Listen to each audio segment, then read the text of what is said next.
Hey guys, tonight we glide barefoot across polished marble, the air thick with jasmine and old secrets.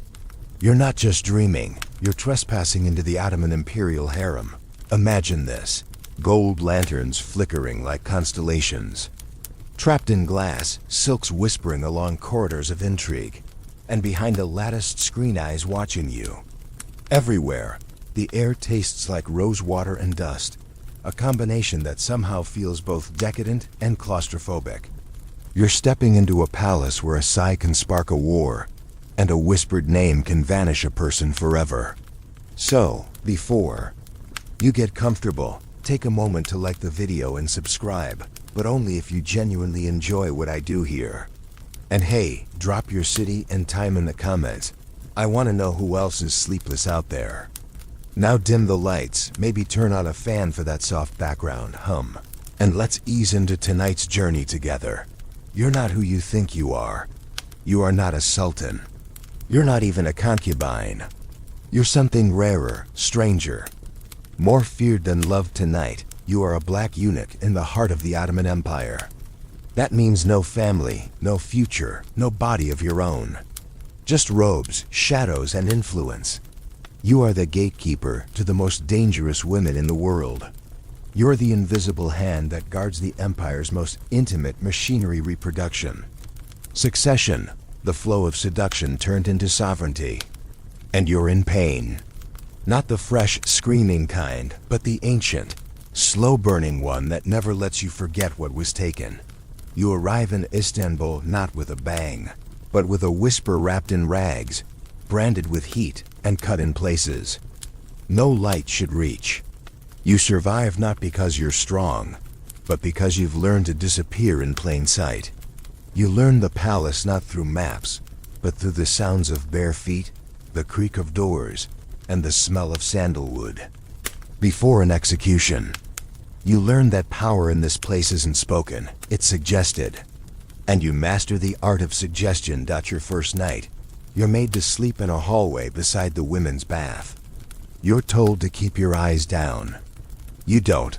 One girl, no older than 13, catches your glance and winks. Her lips are stained with pomegranate seeds. You don't see her again. Later, you hear she fell ill. That's harem speak for something went wrong, politically. Maybe she said the wrong name. Maybe she loved someone she shouldn't have. Maybe she didn't bleed on the silk sheet they inspected after her first night with the sultan. Nobody cries. You learn quickly not to. You mop blood and perfume from marble. You arrange jewels for women who might one day birth a sultan or be drowned for plotting against him. You memorize the rhythm of politics disguised as romance. Every gift is a message, every glance is loaded. It's not who sleeps with the sultan that matters, it's who controls who does. Here's a secret most textbooks skip. The real players weren't always the men in the council chamber. The real power lounged behind embroidered veils and spoke through you. Because what's a harem without someone to enforce the rules? Who else could deliver silken threats with a bow? Who else could escort a trembling girl into a night that might end in a crown or a strangling? You carry scrolls that change dynasties. You bring sherbet laced with opium to soften bad news. You shield the sultan's favorite from an enraged consort wielding a candlestick. You speak 5 languages, but only whisper. And somehow you endure. Tonight, a new concubine arrives from Circassia. Everyone knows she's trouble. Her hips move like rumors. She sings lullabies to herself in a language that makes the older eunuchs nervous. You're assigned to her. She tries to seduce you not out of attraction, but curiosity. You flinch, not from desire, but from the haunting reminder of what you no longer are. Later, she finds another way to climb, poisoning her rival's perfume oil. You know, but you don't speak. You're promoted. Sex in this place is weaponized. That's the dirty truth no one tells. It's not always pleasure. Often, it's strategy, or survival, or both. A girl fakes pregnancy by stuffing pomegranate seeds in her belly. She fools the sultan for weeks. When she's found out, she's sewn into a sack and thrown into the Bosphorus. You carry the sack. You're not asked how you feel. Feelings are a luxury reserved for men who haven't been mutilated and sold. Still, you find small rebellions.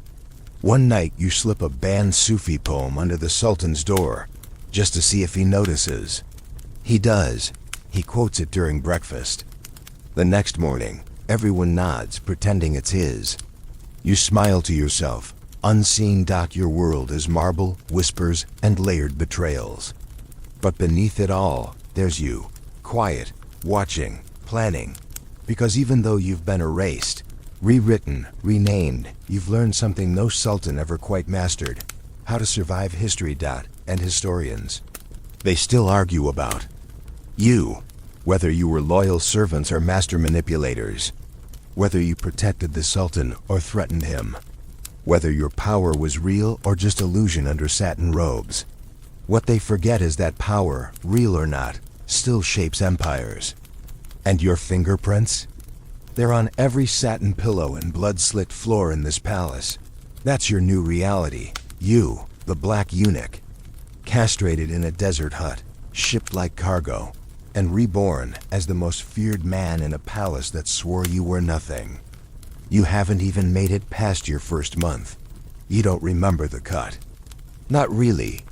Your mind did you the small mercy of fading it to black, but your body remembers. It remembers every shift in temperature, every pinch of cloth, every accidental brush of the wrong silk against your scarred flesh. The operation is done somewhere between the Nile and the Red Sea, in a hut made of sunburnt wood and rotting fabric. You are just a boy. Maybe 8, maybe 10. Numbers mean little when your name is stripped along with your foreskin, your dignity, your future. You bleed until your lungs go cold. The other boys don't cry out, so you don't either. One dies beside you. You are told he didn't want it badly enough. You are told you must want this. A life of robes, of court, of power, of serving the Sultan's most sacred space, the harem. That's the sales pitch. But no one mentions the screams, or the stink, or the flies. You wake up tied to a camel. The desert is a graveyard of small dreams. The men transporting you joke that you'll fetch a high price because you didn't die. There's a hierarchy in the trade of flesh, and castrated boys, especially African boys, are a prized commodity. You are the elite model in the slave markets of Cairo and Mecca. Black skin means exotic. Exotic means trusted. Trusted means you'll guard the harem, and no one will question your loyalty because you no longer count as a man. That's how the logic works in this upside-down world. You are robbed of everything that would have given you a legacy: sons, lineage, lustbut. In exchange, they offer you proximity to empire. You won't carry a family name, but you might shape the one that carries the Ottoman line forward. When you finally reach Istanbul, it's not the city of domes and wonder you heard about. It's cold, smoky. The streets hiss with the spit of food vendors and the occasional echo of a whip. The palace doesn't welcome you, it swallows you. Topkapi is a labyrinth wrapped in myth. To outsiders, it's all peacocks and poetry. Inside, it's more like a highly choreographed prison. Everything smells like a mixture of roses, lemon oil, and something unnameable decay, perhaps. You are washed again and again, shaved, oiled, dressed in uniforms that feel more like costumes than clothes. You're made to bow, to keep your eyes low, to anticipate moods before they're spoken. No one teaches you this, you just learn. Because those who don't, disappear. Your body isn't healed. It never really will be. But you learn to move in silence, like a sigh across a silk pillow. You start as a servant of the outer palace. Fetching water, delivering messages, listening, always listening. The eunuchs have their own hierarchy, and you're at the bottom. The Aga above you can end your career or your life with a word. One night, a rival accuses you of stealing a ring from one of the concubines. You didn't, but you know better than to argue. You bow, you apologize. Then you spend the next month earning back what little favor you've gathered. You offer information. You suggest useful truths. And one day, the ring turns up on the accused rival's bed. No one asks how. But your rank goes up. This is how you climb in the shadow caste. Not by muscle or money, but by mastering the palace's secret currency, information. You know who weeps after prayers, who burns letters, who sneaks sweets into the girls' quarters. You become the eyes that the sultan doesn't even know he needs. And that makes you dangerous. The men outside the harem, the pashas, the advisors, think you're just decoration, a living doorstop. They don't see the messages you carry or the secrets you absorb. One night, a grand vizier visits the harem late. He's not supposed to. He leaves with a scratch on his face. You are told to forget what you saw. You don't. You wait. You whisper the story to the right ear at the right time, and months later, when the vizier falls from grace, you are promoted again. Your new position gives you access to the harem itself. This is the heart of the beast. It's not all lounging women, erotic baths like the paintings suggest. It's a jungle made of silk and jealousy. Every girl here is either an asset or a threat or both. Some are barely teenagers. Others are seasoned operators. None of them trust you. At least not at first, but you bring them news from outside. You smuggle letters. You offer tiny kindnesses that cost you nothing, reminders of home, an extra spoonful of honey, a joke told. At the right moment, you earn their loyalty, or at least their reliance. There's a concubine named Yasmin. She has eyes like dusk and a laugh that curls like smoke. She knows she's beautiful, and she uses it like a blade. She tells you stories of her village in Georgia, of how her sister was taken before her. She cries only once. The next day, she smiles with the quiet rage of someone who has decided to win or die. You watch as she works her way up, first to favored servant, then to private musician, then to Hazadalik, the sultan's personal chamber girl. She sings to him. She pretends to fall asleep on his chest. You know she's counting heartbeats. 2 weeks later, the sultan begins favoring her above all others. You are tasked with guarding her door. She calls you Kardazim, brother. You don't respond. One day, she hands you a poem. It's about a caged bird that sings so sweetly it forgets the sky. You don't know whether it's for you, or her, or both. You fold it into your robe and never speak of it again. That night, you dream of the desert. You wake before the call to prayer, your breath already counting the day's dangers. There's a shift in the air, not quite a scent, more like a premonition. The harem is never truly quiet. There are always muffled steps, suppressed sobs, or the occasional echo of laughter that sounds too sharp to be joy. But today, the silence carries weight. You sense it even before the chief black eunuch, the Kisler Akasi, summons you. You've never stood this close to him. His robes shimmer with black and gold, his face a carved mask of serenity with edges sharpened by decades of silent war. He looks you over as if measuring not your body, but your use. Without a word, he hands you a scroll. You bow. You do not ask questions. That scroll changes everything. It's not about you. Not yet. It's about Yasmin. She's pregnant, or so she claims. That alone sends the entire palace into convulsions. The harem is less a family and more a battlefield, and pregnancy is the loudest cannon. If she's telling the truth, her child may become the next sultan. If she's lying, she could unravel dynastic order with a belly full of theater. Your job is to confirm the truth, but gently, invisibly. No one is to know that the sultan doubts. Her, the concubine's chambers become a crime scene draped in velvet. You inspect everything. Linens, bathwater, discarded dates, even the tone of her lullabies. She's good. Too good, but she's not faking the morning sickness. Not all of it anyway. Meanwhile, the other girls are shifting. Like wolves sniffing weakness. There's Ike, her rival, who suddenly falls ill after drinking sherbet. Coincidence? You think not. You investigate behind smiles and serve your own version of surveillance. Not with weapons, but with gifts. A mirror here, a bowl of saffron. Rice there, laced not with poison, but with the opportunity to speak. They do. Eventually they all do. That's the thing about palaces, they rot from the inside, and secrets are the mold. What you find, though, is not a conspiracy. It's worse. It's loneliness. The kind so thick it becomes emotive. Yasmin was truly in love with a janissary guard who snuck in during incense deliveries. The pregnancy isn't the Sultan's, it's his. A bastard wrapped in silks. You know this because you found the letters. She kept them hidden inside a hollowed-out Quran, not out of disrespect, but because it was the one place no one would dare look. Almost no one. Now you have a choice. A real one. The kind that could split your life down the middle. You can reveal the truth and erase her, as others have been erased. Or you can help her cover it, stage an accident, switch the timing. Find someone who can perform the proper rituals to sanctify a lie. Either way, it's treason. Either way, you're alone with this burden.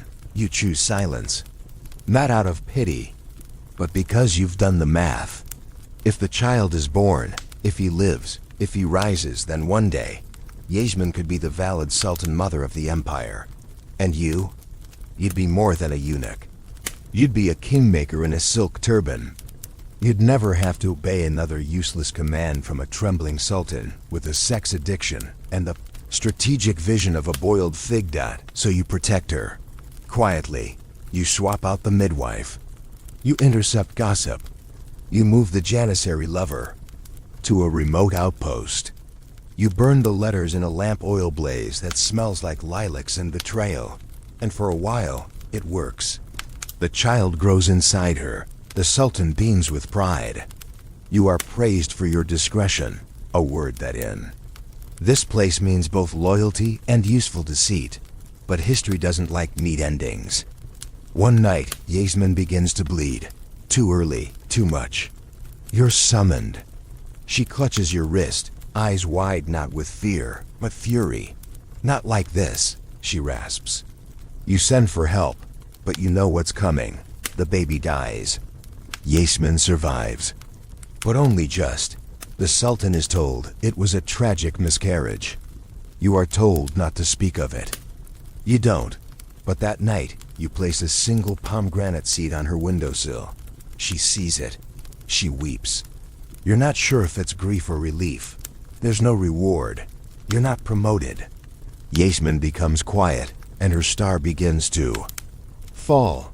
A new favorite arrives, a Venetian girl with golden curls and an accent that sounds like flutes dipped in honey. You watch the cycle begin again. Desire, jealousy, sabotage, the slow crawl toward power or destruction, or both. You are the constant in the chaos. The keeper of stories no one will write down, but there's always another story. Like the time a concubine claimed to be descended from Alexander the Great and nearly started a war of bedroom politics. Or the night you caught a noble woman bribing a eunuch with almond paste and forbidden manuscripts. And of course, the time a Greek girl faked a vision from the prophet to avoid being chosen by the Sultan. Historians still argue whether she believed it or was simply clever enough to invent it on cue. Some say she became a Sufi mystic. Others say she was drowned in silence. You hear everything, see everything, feel everything, but show nothing. That's your armor. That's your curse. One day, you find a pigeon with a message tied to its leg. It's coded in a way only eunuchs would understand, because it's from another eunuch. A warning. The Kisler Akask is watching you. He suspects your involvement in Yasmin's deception. Your heart does not pound. It slows, because you've expected this. You've prepared. The next morning, you leave a gift at the chief's quarters, an antique perfume bottle filled with sandalwood and subtle threat. He says nothing. But the scrolls stop coming your way. You've been benched, not punished. Not yet. But the palace has a way of exiling people without moving their feet. Still, you survive. That's your greatest skill. You survive the castration, the voyage, the betrayal, the politics, even love in its broken, whispered, impossible form. And through it all, your value increases not because of what you are, but because of what you are not. You are not a man who can father rivals. You are not a soldier who could rebel. You are not a concubine who might manipulate. You are the negative. Space in the Empire's most dangerous equation. And sometimes, that space is the only reason the whole thing holds together. There's a door you're not supposed to open. Not physically, it's always unlocked. Just a curtain of velvet and silence. But symbolically, it's guarded by centuries of fear and ritual. Behind it lies the Sultan's most precious treasure. Not his jewels, not his empire maps, not even his favorite concubine. No. Behind that curtain lives the harem's sacred paradox. Desire, duty, and deception stitched into one beating organism. And you're the organism's immune system. You don't protect the women from the world. You protect the empire from the women. Because if one of them bends the rules the right way, an empire shifts. And someone usually you ends up bleeding metaphorically, if not literally. So tonight, you walk through that curtain. Quiet, measured, every breath an act of politics. Because you're not just there to guard, you're there to watch. And tonight, what you see you're not meant to survive. A new girl has arrived. Her name is Layli, which means tulip, and she looks as fragile as her name. But don't be fooled. Her fragility is a weapon. She has eyes that flicker too quickly. She calculates. You see it in the way she accepts praise without smiling. The way her posture shifts depending on who enters the room. She's a girl who understands that in the harem, every gesture is data. Every smile is a battlefield strategy. And someone has decided to test her by throwing her into the arms of a jealous favorite, Fatma, a woman who's been climbing the palace ranks longer than Lali's been alive. Tonight, the Sultan is expected to visit the baths. The ritual is always the same warm mist, scented oils, the slow peeling away of titles until he's just a man surrounded by steam and potential lovers. Your job is to manage the schedule, guard the perimeter, and if needed delay the Sultan just long. Enough for bruises to fade or pillows to be refluffed. But this night is different. The air is too still. You smell cloves where there should be rose. That's the first sign something's wrong. Then you hear it. A thud, not loud but sharp. A splash, a stifled scream. You rush in. And there, in the marble bath, is Fatma floating face up, blood ribboning through the water like silk unraveling. Layli stands beside her, trembling. She slipped, she whispers. Her voice is cracked porcelain. You don't believe her. But you say nothing. You tell the guards it was an accident. You arrange for the bath to be emptied, scrub it with lemon water. You help wrap Fatma's body in silk and deliver it to the washing room with all the ceremony due to a concubine who once held the Sultan's heart. No one questions you. You are, after all, the guardian. The cleaner of sins too delicate for record books. But that night, you sit alone and ask yourself what just happened. Was it murder? A political play? Or just an accident painted inconvenient? Narrative? Historians still argue whether deaths like these were planned or simply inevitable like thunderstorms after a hot day. The harem was never short on rage. It just lacked permission. You try to forget, but then Lali sends you a gift. A tulip-shaped candle made of beeswax and myrrh. The scent is too intimate. You place it in your quarters and never light it. But its presence says everything. She knows you know. And she trusts your silence. Meanwhile, the Sultan grieves. Or rather, he performs grief. 3 nights of fasting, music halted, incense burned in her memory. But by the 4th night he's moved on. Men with empires can afford short mourning. And now Layli wears the sorrow like perfume. She doesn't smile, but she walks taller. Her status rises like the tide. You, however, are stuck in place. Admired, but untouchable. Feared, but never remembered. Your body is both armor and prison. Sometimes you wonder what it would be like to just feel. Not for power, not for control. Just feel.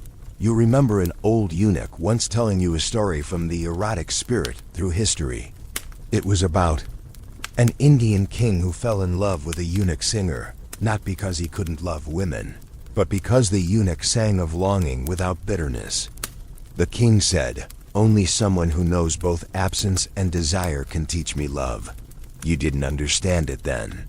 You think you might now. There's a rumor that reaches you, passed from perfume seller to laundry girl to stable boy. That Fatma didn't die of a slip. That she'd threatened Lali with exposure. That a bottle of Turkish bath oil had been mixed with something else, something that made legs give out and breath seize. You don't investigate. Some truths are safer. In whispers. Instead, you visit Yasmin. She's a shadow now. Wears mourning clothes for a child no one else remembers. She sees Lali's rise and something inside her cracks. They forget fast, she says, staring out the lattice window. You bleed once, and you're history. She bleeds others and she becomes it. You say nothing. What is there to say? You have no control over the order of favorites. Only their exits, but Yasmin isn't done. She begins to write again. Small notes, fragments of poetry, observations too sharp to be casual. You find one tucked into your robe. We are the breath before the scream, the silence before the slap. You know what she means. You also know she's preparing something, not vengeance. Something quieter, more devastating. She asks you to deliver a package. You shouldn't. It's against protocol. But you do. It's a small box. Inside is a scarf embroidered with verses that quote the Quran, but twist the meanings just enough to make scholars sweat. The message is subtle but clear. The Sultan's devotion is performative. His harem, a contradiction wrapped in piety. Yasmin is done playing concubine. She wants to be something else. Something more dangerous. You hide the scarf inside a Quranic commentary volume and leave it on the Sultan's reading bench. The risk is enormous, but nothing happens. Not that day. Not that week. Instead, Lili falls ill. No one sees Yasmin smile. But you do. The power games in the harem are not played with swords. They are played with perfume, poems, and well-placed silences. And you are the master of silences. You've watched women rise and fall without lifting a finger. But now you realize something else. You are not outside the game. You are in it, deep in it. Your fingerprints are all over every lie, every body. And somewhere in the palace, another girl is being trained. She's maybe 12. She dances like her bones remember rivers. She's already caught the eye of the eunuch who replaced you on bath duty. You wonder how long it will take before she learns that her body is not hers. That beauty is just another battlefield. That behind every curtain, there is someone watching, waiting, calculating. Maybe someone like you. Or maybe someone worse. You close your eyes and inhale the scent of the tulip candle. It still smells like myrrh and danger. You wake to screaming. Not the shrill panic of a concubine or the sharp shout of a guard. This is deeper, throaty, animal. The kind of sound a human only makes when their world collapses inside them. You sit up, heart already alert, not from fear, but from calculation. You listen carefully, sifting through the layers of noise, the crashing of a porcelain tray, the hurried slap of sandals on marble, the faint rustle of prayer beads nervously clutched. Something has gone wrong, that much is clear. The only question that matters now is, who benefits? The source of the outburst turns out to be Huma, one of the older concubines, long past the favor of the Sultan, but still influential. She's collapsed in the corridor outside the baths, clutching a bundle wrapped in silk. Inside it is a dead bird. A nightingale, throat slit, blood soaked into the delicate fabric like spilled ink. You know what it means immediately. It's a warning. In the language of the harem, dead animals are not random. They are code. This one means, speak again, and you're next. You kneel beside her. She doesn't look at you, just keeps whispering. I didn't say anything. I didn't say anything. Of course she did. She always does. Huma has been leaking gossip to the outer court for months, possibly years. She knows who visits the sultan and when. She knows which eunuchs are secretly accepting bribes. She knows which girls have stopped menstruating and why. But someone has decided her usefulness no longer outweighs the risk. You escort her back to her chambers, swaddled in silence and camphor.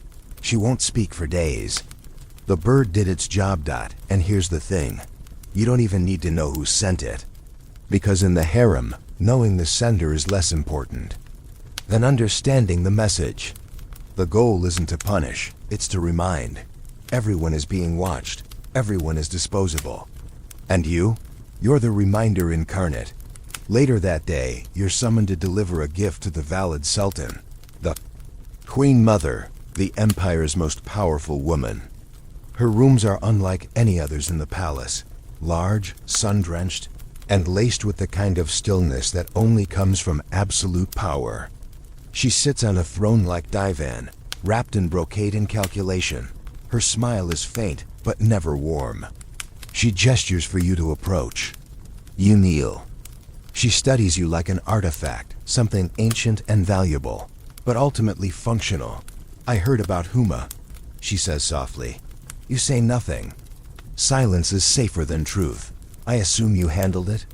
She asks, and it's not really a question. You nod. She sips her sherbet, then adds, good. But remember, fear is useful only when it is clean. Blood stains. Whispers last longer. You want to ask if she sent the bird, but you know better. The valid doesn't get her hands dirty. She has people for that. People like you. Afterward, you visit the kitchens. Not for food, you rarely eat during daylight anymore, but for news. The kitchens are the lungs of the palace. Gossip circulates. Faster than spices. One of the pastry boys tells you something interesting. A foreign visitor has arrived. A Venetian envoy bearing gifts for the sultan and messages for the valid. More importantly, he's brought books. Forbidden ones.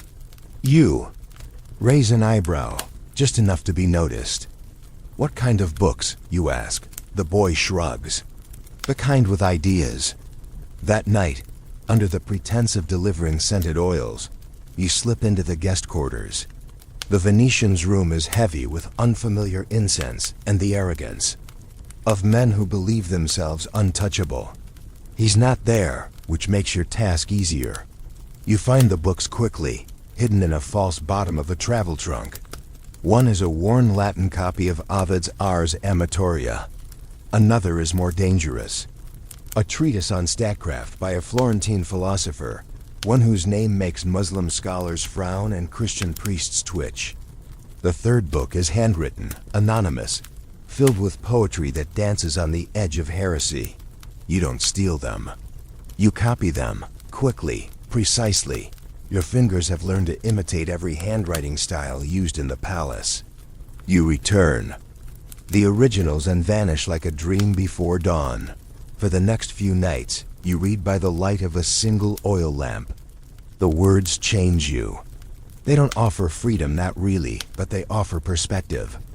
You see the harem not just as a prison or a court, but as a political machine, powered by bodies and managed by people who've never known a day of freedom themselves. These books, these ideas, they don't just question power, they dissect it. You begin to understand your own position in ways you never dared to before. There's a passage in the Florentine's book that sticks with you. He who holds the gate controls the king. You laugh when you read it, because it's true. And because in the Ottoman Empire, the most important gate is not the palace entrance. It's the entrance to the harem. And the one who holds that is you.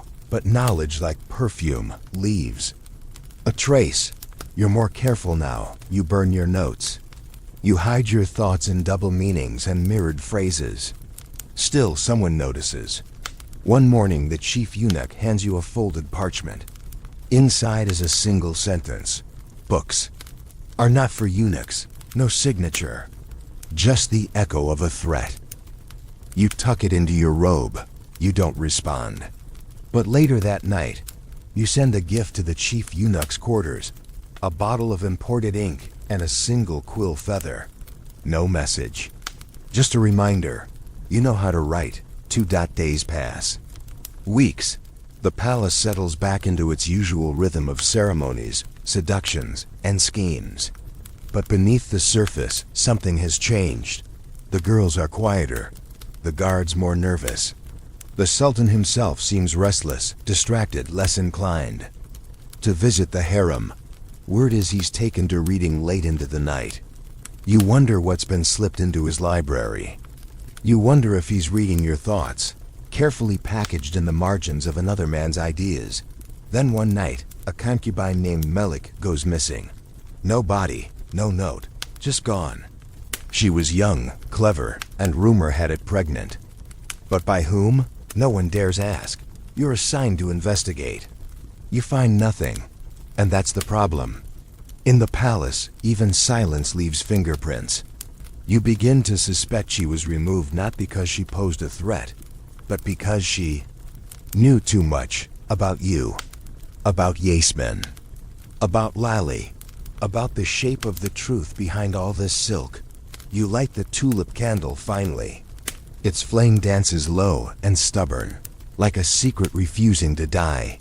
There's a lie that lives in every tiled wall, in every song that echoes off. The hammam steam, in every silk cushion cradling the backs of scheming women. The lie is that the harem is about sex. It's not. It's about surveillance. Every caress is a negotiation. Every bare ankle, a cipher. The real pleasure is power, and the bodies are simply its currency. You know this now, not just because you've watched the system grind girls into ghosts, but because tonight, you're part of a deception so intimate it could rewrite the Sultan's bloodline. It begins, like all betrayals, with a story told in confidence. One of the concubines, Esra, a girl with lips shaped like secrets and a laugh practiced like music, pulls you aside after the evening prayers. Her eyes are lined with kohl and desperation. "I need your help," she whispers, as if asking for a stolen fig. "I'm pregnant." But not by the Sultan. You don't flinch. This is not your first pregnancy panic. But what she says next chills you. The Sultan believes it's his. "I need him to keep believing." You exhale slowly. Her timing is dangerous. There's a festival in 2 months, a celebration of fertility and the Sultan's virility. If she presents him with a child, the palace will erupt in joy and flattery. The valid Sultan will parade her as the vessel of divine favor. She could become the next Haseki Sultan, mother of a future ruler. But if the truth surfaces, she won't be demoted, she'll be drowned. And you? You'll be tied to her wrists with silk cords and dragged into the same watery grave. So you ask questions. Who's the real father? A music tutor, young, ambitious, stupid enough to think love survives in a palace. You track him, observe him from shadows. He's careful, but not careful enough. One night, you find him slipping a note into a musician's sleeve. You intercept it. It's poetry. Bad poetry. But the kind of bad poetry that only lovers write. You don't show it to anyone. Not yet, because a plan is forming. First, you get Esra, a doctor. Not an official one, a retired Armenian midwife who once treated janissaries for injuries too embarrassing to report. She knows how to manipulate a womb's timeline. Herbs, massages, illusions. Enough to fake a pregnancies. Stage, meanwhile, you keep the Sultan distracted. You arrange moonlit performances. You alter the scent trail of Ezra's quarters so that he's more likely to visit. You bribe a food taster to hint that saffron boosts fertility. It's not true, but it makes the sultan feel virile, which makes him predictable. And then, one night, Esra fakes labor. You lock the doors. You light candles. You scream orders into the hallway. The midwife does her part.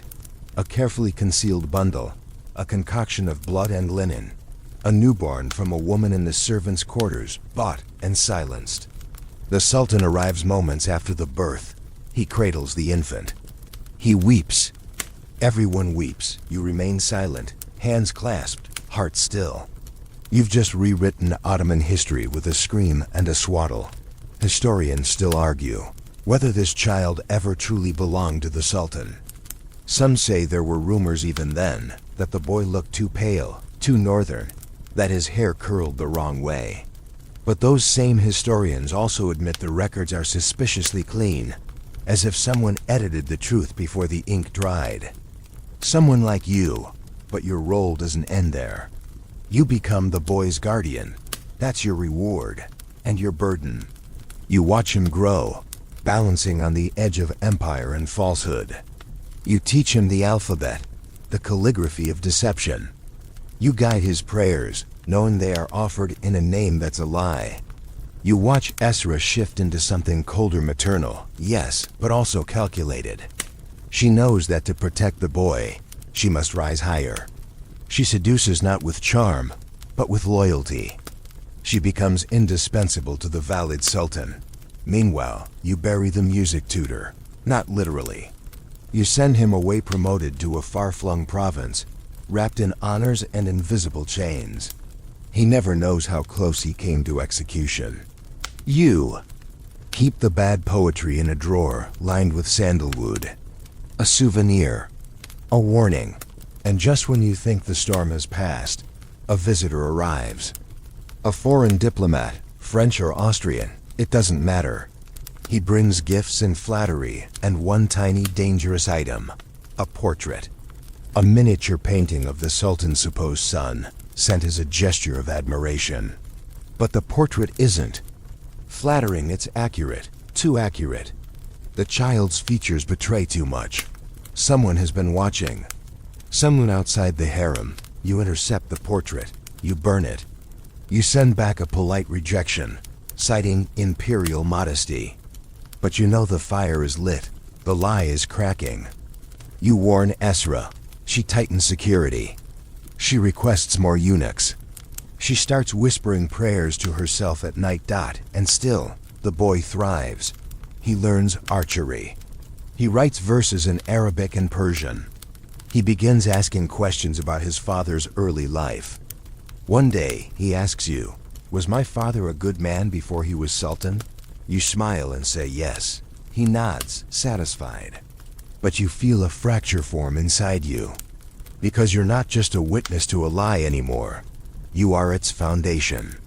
And when that boy becomes sultan, if he does, he will rewrite history on your bones. Later, you walk the palace garden. It's spring. Tulips bloom in impossible colors. One of the gardeners tells you about an old Ottoman belief that tulips grew from the blood of martyrs. You think of Loli, of Yasmin, of Malek, of the bird with its throat slit, of the music tutor's verses. And you realize something. The harem doesn't produce beauty. It recycles tragedy into ornament. It trims grief into ritual. You return to your quarters. You find a gift left on your pillow. A small mirror, no note, but a message nonetheless. The kind that says, "We see you." You check the frame for poison, for needles, for messages etched in glass. Nothing, just your reflection. For a moment, you don't recognize it. Then you smile. Because mirrors lie too.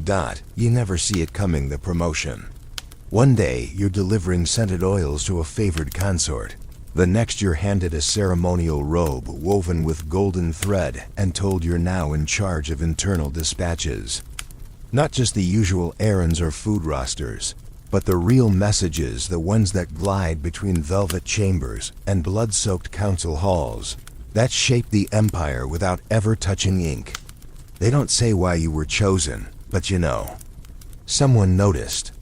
Someone sees you not as a eunuch, but as a vessel. Discreet, invisible, effective.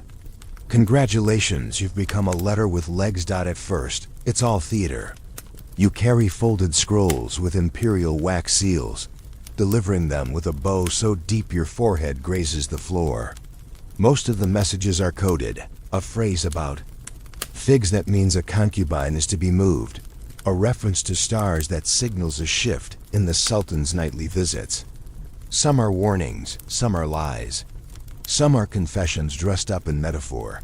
You deliver each one like a prayer, unread and unreadable. But soon, you're invited to read them. Not officially, of course, but privately. By people who want a second opinion. Who trust your silence more than their own scribes.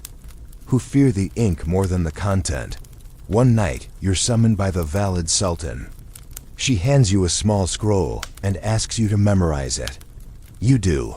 It's a note to the head of the janissaries, requesting a quiet change in the palace guard rotation.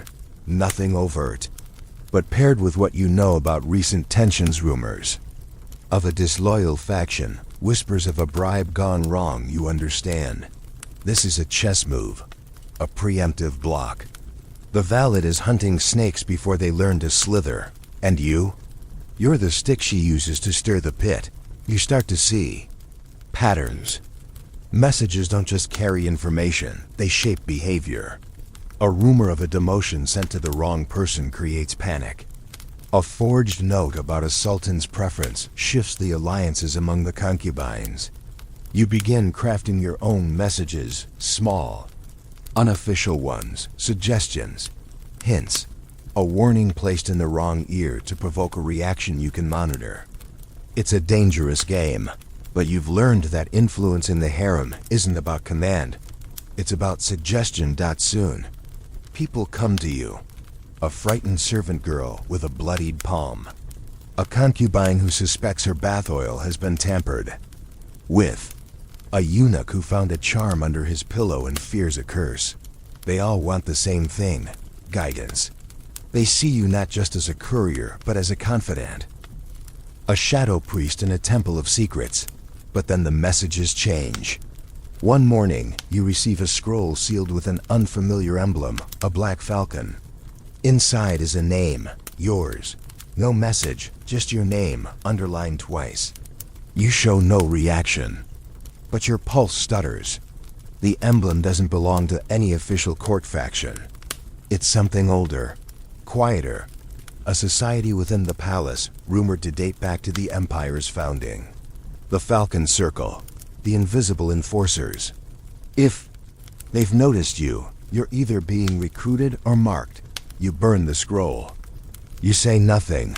2 nights later, a eunuch disappears. One you barely knew, but who had recently boasted about intercepting a message meant for the valid. His body is never found. Just a smear of blood near the laundry cistern. And a single black feather tucked beneath his mattress. You begin sleeping with a dagger under your pillow. Not because you think it will save you, but because rituals matter. They give you the illusion of control. Like prayer beads or silk veils. Amid all this, you're still managing the Sultan's whims. He's become increasingly erratic, disappearing. For hours, muttering to himself, burning incense not sanctioned by the palace astrologers. One night, he calls you in. You bow. He waves you closer. Do you believe, he asks, that words can kill? You pause. Yes, my sultan, if placed in the right mouth. He laughs, a sound like cracked bone. Good, then you understand. He hands you a scroll. Deliver this to the Venetian envoy. Privately, no guards, you take it. Later, you open it. You shouldn't. But curiosity is no longer a sin at survival. The scroll contains a list of names. Ottoman officials, some circled, some crossed out. It's not a message. It's a threat, a test, a decoy. You're not sure which. You deliver a forged version of the list instead, when you draft yourself, changing just enough to protect the people you think still matter. The envoy says nothing. But 3 days later, one of the names you left untouched is found dead in the palace garden, half buried beneath a rose bush. You feel nothing. You simply adjust the list again. Because that's what the Empire demands now, constant editing of reality. You find yourself thinking of Ezra's son. He's growing fast. One day, he asks you why some words are whispered, while others are shouted. You tell him, whispers travel farther. He nods as if filing that away for future use. You realize he's watching you more closely than you thought. You should be afraid, but you're not. You're proud. He's learning.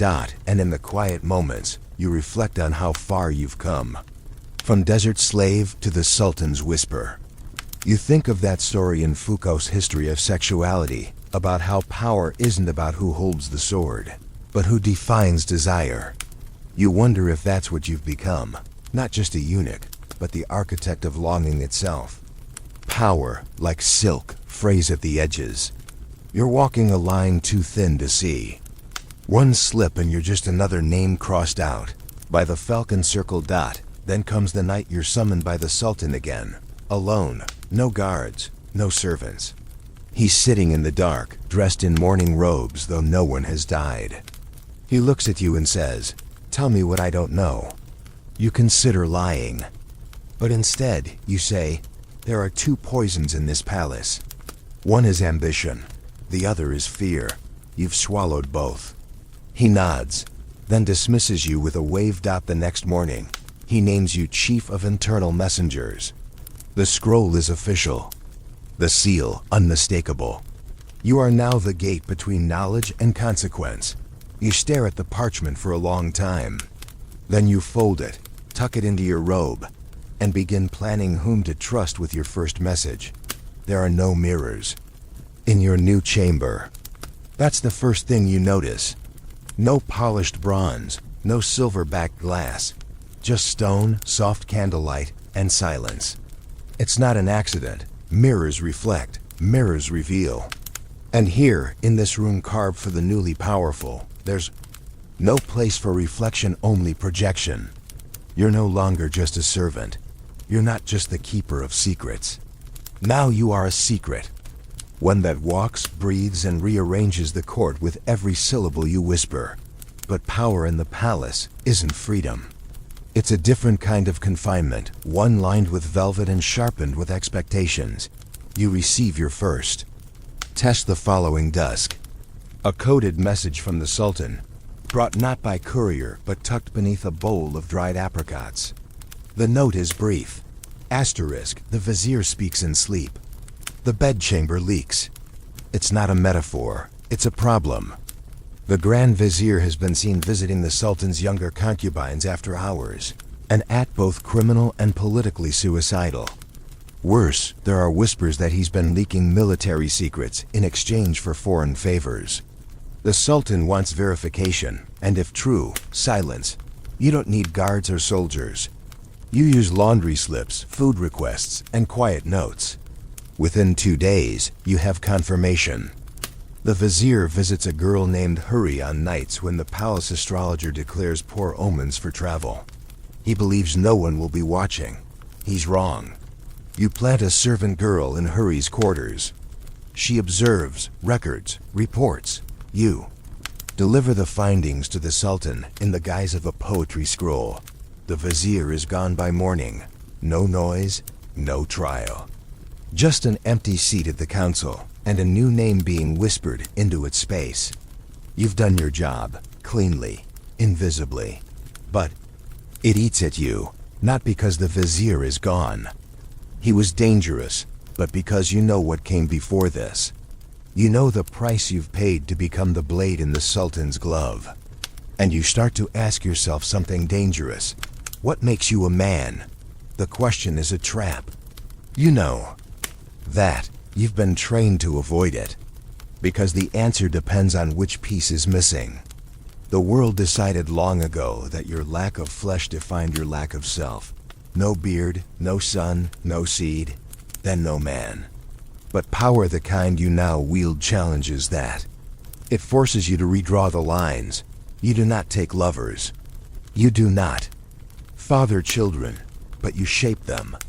You decide which concubine rises and which is reassigned to the quiet wing, where girls are sent to age into furniture. You decide whose letters get burned and whose are delivered with jasmine. There's a story you once read snuck from a book wrapped in the false cover of Hadith commentary. In Peter Webb's Erotic Spirit Through History, there's a Persian tale of a eunuch who falls in love with the sultan's librarian. The librarian, thinking him incapable of desire, shares everything: secrets, dreams, even poetry too erotic for court. They grow close. The eunuch listens, comforts, never touches. Until one day, the librarian vanishes. The reason? The eunuch confessed his love. Not with a kiss, but with a gesture, placing a single fig leaf beneath the librarian's pillow. The sultan hears of it, and the librarian is exiled for provoking temptation. The eunuch is promoted. The message: affection is fine, as long as it's one-sided. As long as it never becomes a need. You wonder if that's your fate. To be a receptacle for other people's love, pain, lust, and never truly possess any of your own. Because yes, you feel, and yes, sometimes it hurts, but the pain is cold. It's patient. It doesn't scream its size. One evening, a concubine named Nigar approaches you. She's not new. She's been in the harem longer than most, carefully avoiding favor or failure. She asks to speak, privately, in the rose courtyard. That alone is unusual. What she says is stranger still. I've fallen in love with a woman. You raise your eyebrows, but say nothing. She continues, she's a seamstress, not part of the court. We've met in secret. But someone knows. There was a scrap of her embroidery left on my prayer mat this morning. A warning. You pause, then ask, why come to me? She looks at you with eyes that understand too much. Because you're the only person in this palace who's ever lived outside their body. The phrase cuts deeper than you expect. You promise to look into it, and you do. You find the spy a low-ranking eunuch, recently disciplined, now desperate to rise again. He's planted the scrap, hoping to blackmail her into silence. You confront him. Offer him a deal. Take a post in Mecca, far from the court, or disappear. He chooses Mecca. You send him with a forged commendation and a pouch of gold he didn't earn. Nigar is grateful. She sends you a gift, a piece of embroidery, stitched with tulips and one line of poetry asterisk. The soul is stitched in shadows. You hang it near your bed, but the gesture wakes something in you. A question you thought long buried. What does intimacy mean when you've been remade? You can't act on desire, not in the ways that the court defines. But you can feel it watching someone sleep during prayer, noticing how their laughter cracks in unexpected places, recognizing the way a glance lingers 2 seconds too long. These are your forbidden fruits. You begin to write. Not for anyone else, for yourself. Short phrases, observations, hidden meanings. You write about smells, how clove oil always precedes punishment. About footsteps, the weight of guilt adds 3 extra grams per step. About love, the difference between lust and longing is who closes their eyes first. And always, you write in code. You hide the pages in hollow scroll tubes, behind false drawers, beneath tiles that echo differently when tapped. One night, you catch the sultan reading one of your official poems. He looks at you, not with suspicion, but with envy. Did you write this? He asks. You pause. No, my sultan. But I understand it. He smiles. That's better than writing. He waves you away. But as you leave, you realize something. Even the sultan is trapped. Drowning in wives, courtiers, obligations, yet starving for real intimacy. That's the final irony of the harem. Everyone is hungry, no one is fed, and you're the kitchen. The day starts with a rose dipped in ink. That's not a metaphor. It's an actual rose white, fresh, barely opened, its petals stained with jet black calligraphy. No note, no name. Just one perfect symbol of threat wrapped in elegance, left on your breakfast tray like an extra piece of bread. You stare at it longer than you should, heart still but thoughts moving fast. Someone is sending you a message. Not to kill you yet, but to remind you. You're not the only one who writes history in secret. You keep the rose. Dry it. Press it between the pages of an old prayer book you haven't opened in years. A gesture of defiance? Maybe, or just habit. Because you've learned to carry danger like perfume, close, silent, and layered. That afternoon, the Sultan doesn't leave his chamber. The harem is restless. Concubines wander like ghosts. The valid Sultan skips her usual inspection round. Even the guards drink their coffee slower. Something is coming. The palace feels it the way animals feel storms without. Needing the sky to change color, then the messenger arrives. Short, breathless, dressed in travel-dusted robes that still smell of sea air and horse sweat. He's come from Edirne, bearing news not for the court, but directly for you. That's unusual. You meet him in a shaded corridor behind the kitchens, where the scent of onions and spiced meat covers most conversations. The Sultan's brother, he whispers, is plotting. Your stomach doesn't drop, it coils. Because you've always known this would happen. Dynasties breed paranoia the way vineyards grow grapes. Brothers aren't siblings, they're future threats wrapped in shared blood. And this particular brother, Prince Murad, has always been charming, thoughtful, and just dangerous enough to survive being ignored. He has allies in the Janissaries, the messenger continues, a small faction, and the support of 2 pashas. You nod, slowly, carefully. Then you send the messenger away with a false trail and a pouch of silver. That night, you walk the harem halls, trailing incense from your robe and silence from your steps. You visit no one, but pass everyone. You observe, and you think, this is it, the pivot. The moment when the empire begins to shake from the inside. And you, the eunuch without a future, are the fulcrum. You don't inform the Sultan, not directly. Instead, you inform the valid. She listens in the dark, sipping sherbet and sharpening her thoughts like blades. Murad will not stop, she says simply, but we can slow him. You're tasked with crafting distractions. You arrange new entertainments. Dancers from Persia, musicians from Armenia, even a pair of trained elephants from India. The Sultan is amused, distracted, temporarily content, but not stupid. He senses the shift.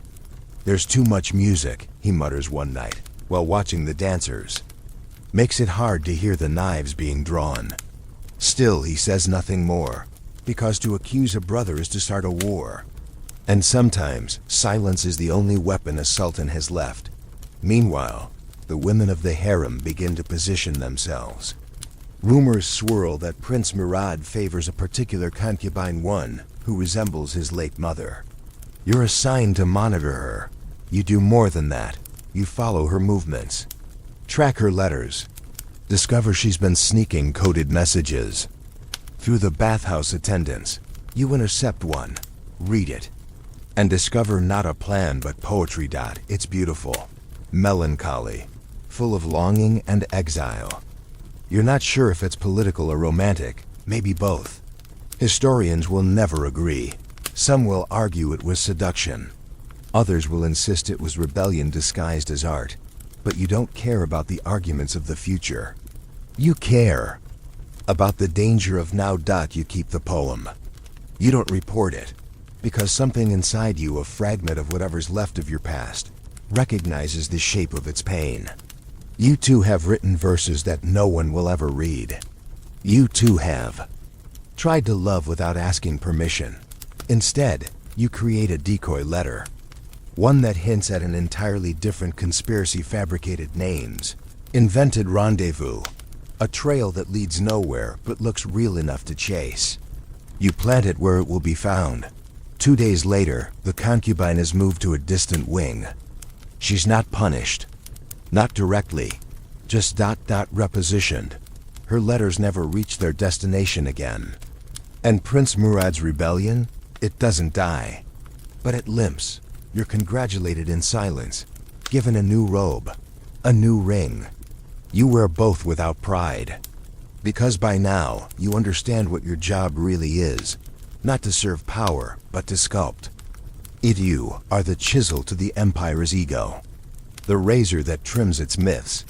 And the wound it doesn't know it's bleeding from. And yet, in all this darkness, there are moments, small, unexpected ones that pierce you.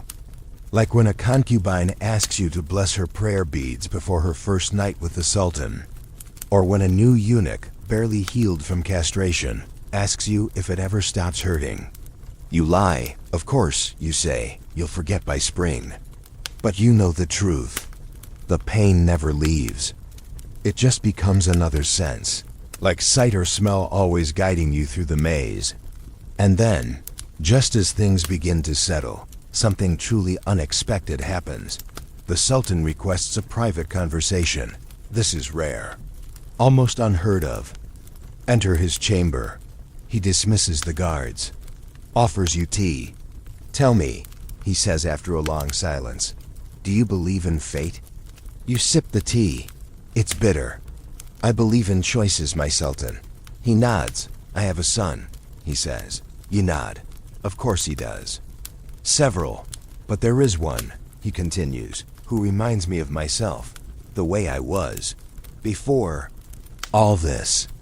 He gestures to the walls, the ceiling, the invisible weight of empire. I want you to guide him, he says, quietly. As you guided me, your pulse shifts. He doesn't know the truth. About the child. About Esra. About the lie you helped. Birth. You bow. Of course, my Sultan. You leave the chamber with your heart ringing like a bell. You are now more than a whisper in the palace. You are legacy. And legacy is the most dangerous thing of all. Coffee arrives before dawn. Not the cheap stuff brewed for guards and scribes, but the thick, spiced, velvet dark kind reserved for the highest ranks. The kind that smells like comfort, but tastes like conspiracy. It's brought to you by a servant girl with trembling hands. And before she even sets the tray down, you know something is wrong. She's too young to be assigned to you. Too nervous to have come voluntarily. And she carries herself not like a messenger, but a warning. She bows, and then whispers just 2 words. They know. You don't ask who. You don't need to. In the palace, when someone says they, it only ever means one thing. The inner circle. The watchers of the watchers. The men who were never really eunuchs, nor viziers, nor guards, but something in between. An immune system of the empire's paranoid heart, formed in shadows and fed on silence. If they know, it means the lie is cracking. The boy, the Sultan's supposed son, Ezra's legacy, your calculated gamble is under scrutiny. You dismiss the girl. Drink the coffee, think, not in panic but with the cold, mechanical rhythm you've perfected over years of surviving rooms that reeked of betrayal more than perfume. You know the protocol. Deny, distract, deflect. But this isn't a protocol. Moment. This is an unraveling. And you're not sure which thread they've found. The letters, the poem, the bathhouse witness, the Armenian midwife who vanished one winter night and was never mentioned again. Before you can act, another visitor arrives. Not expected. Not wanted.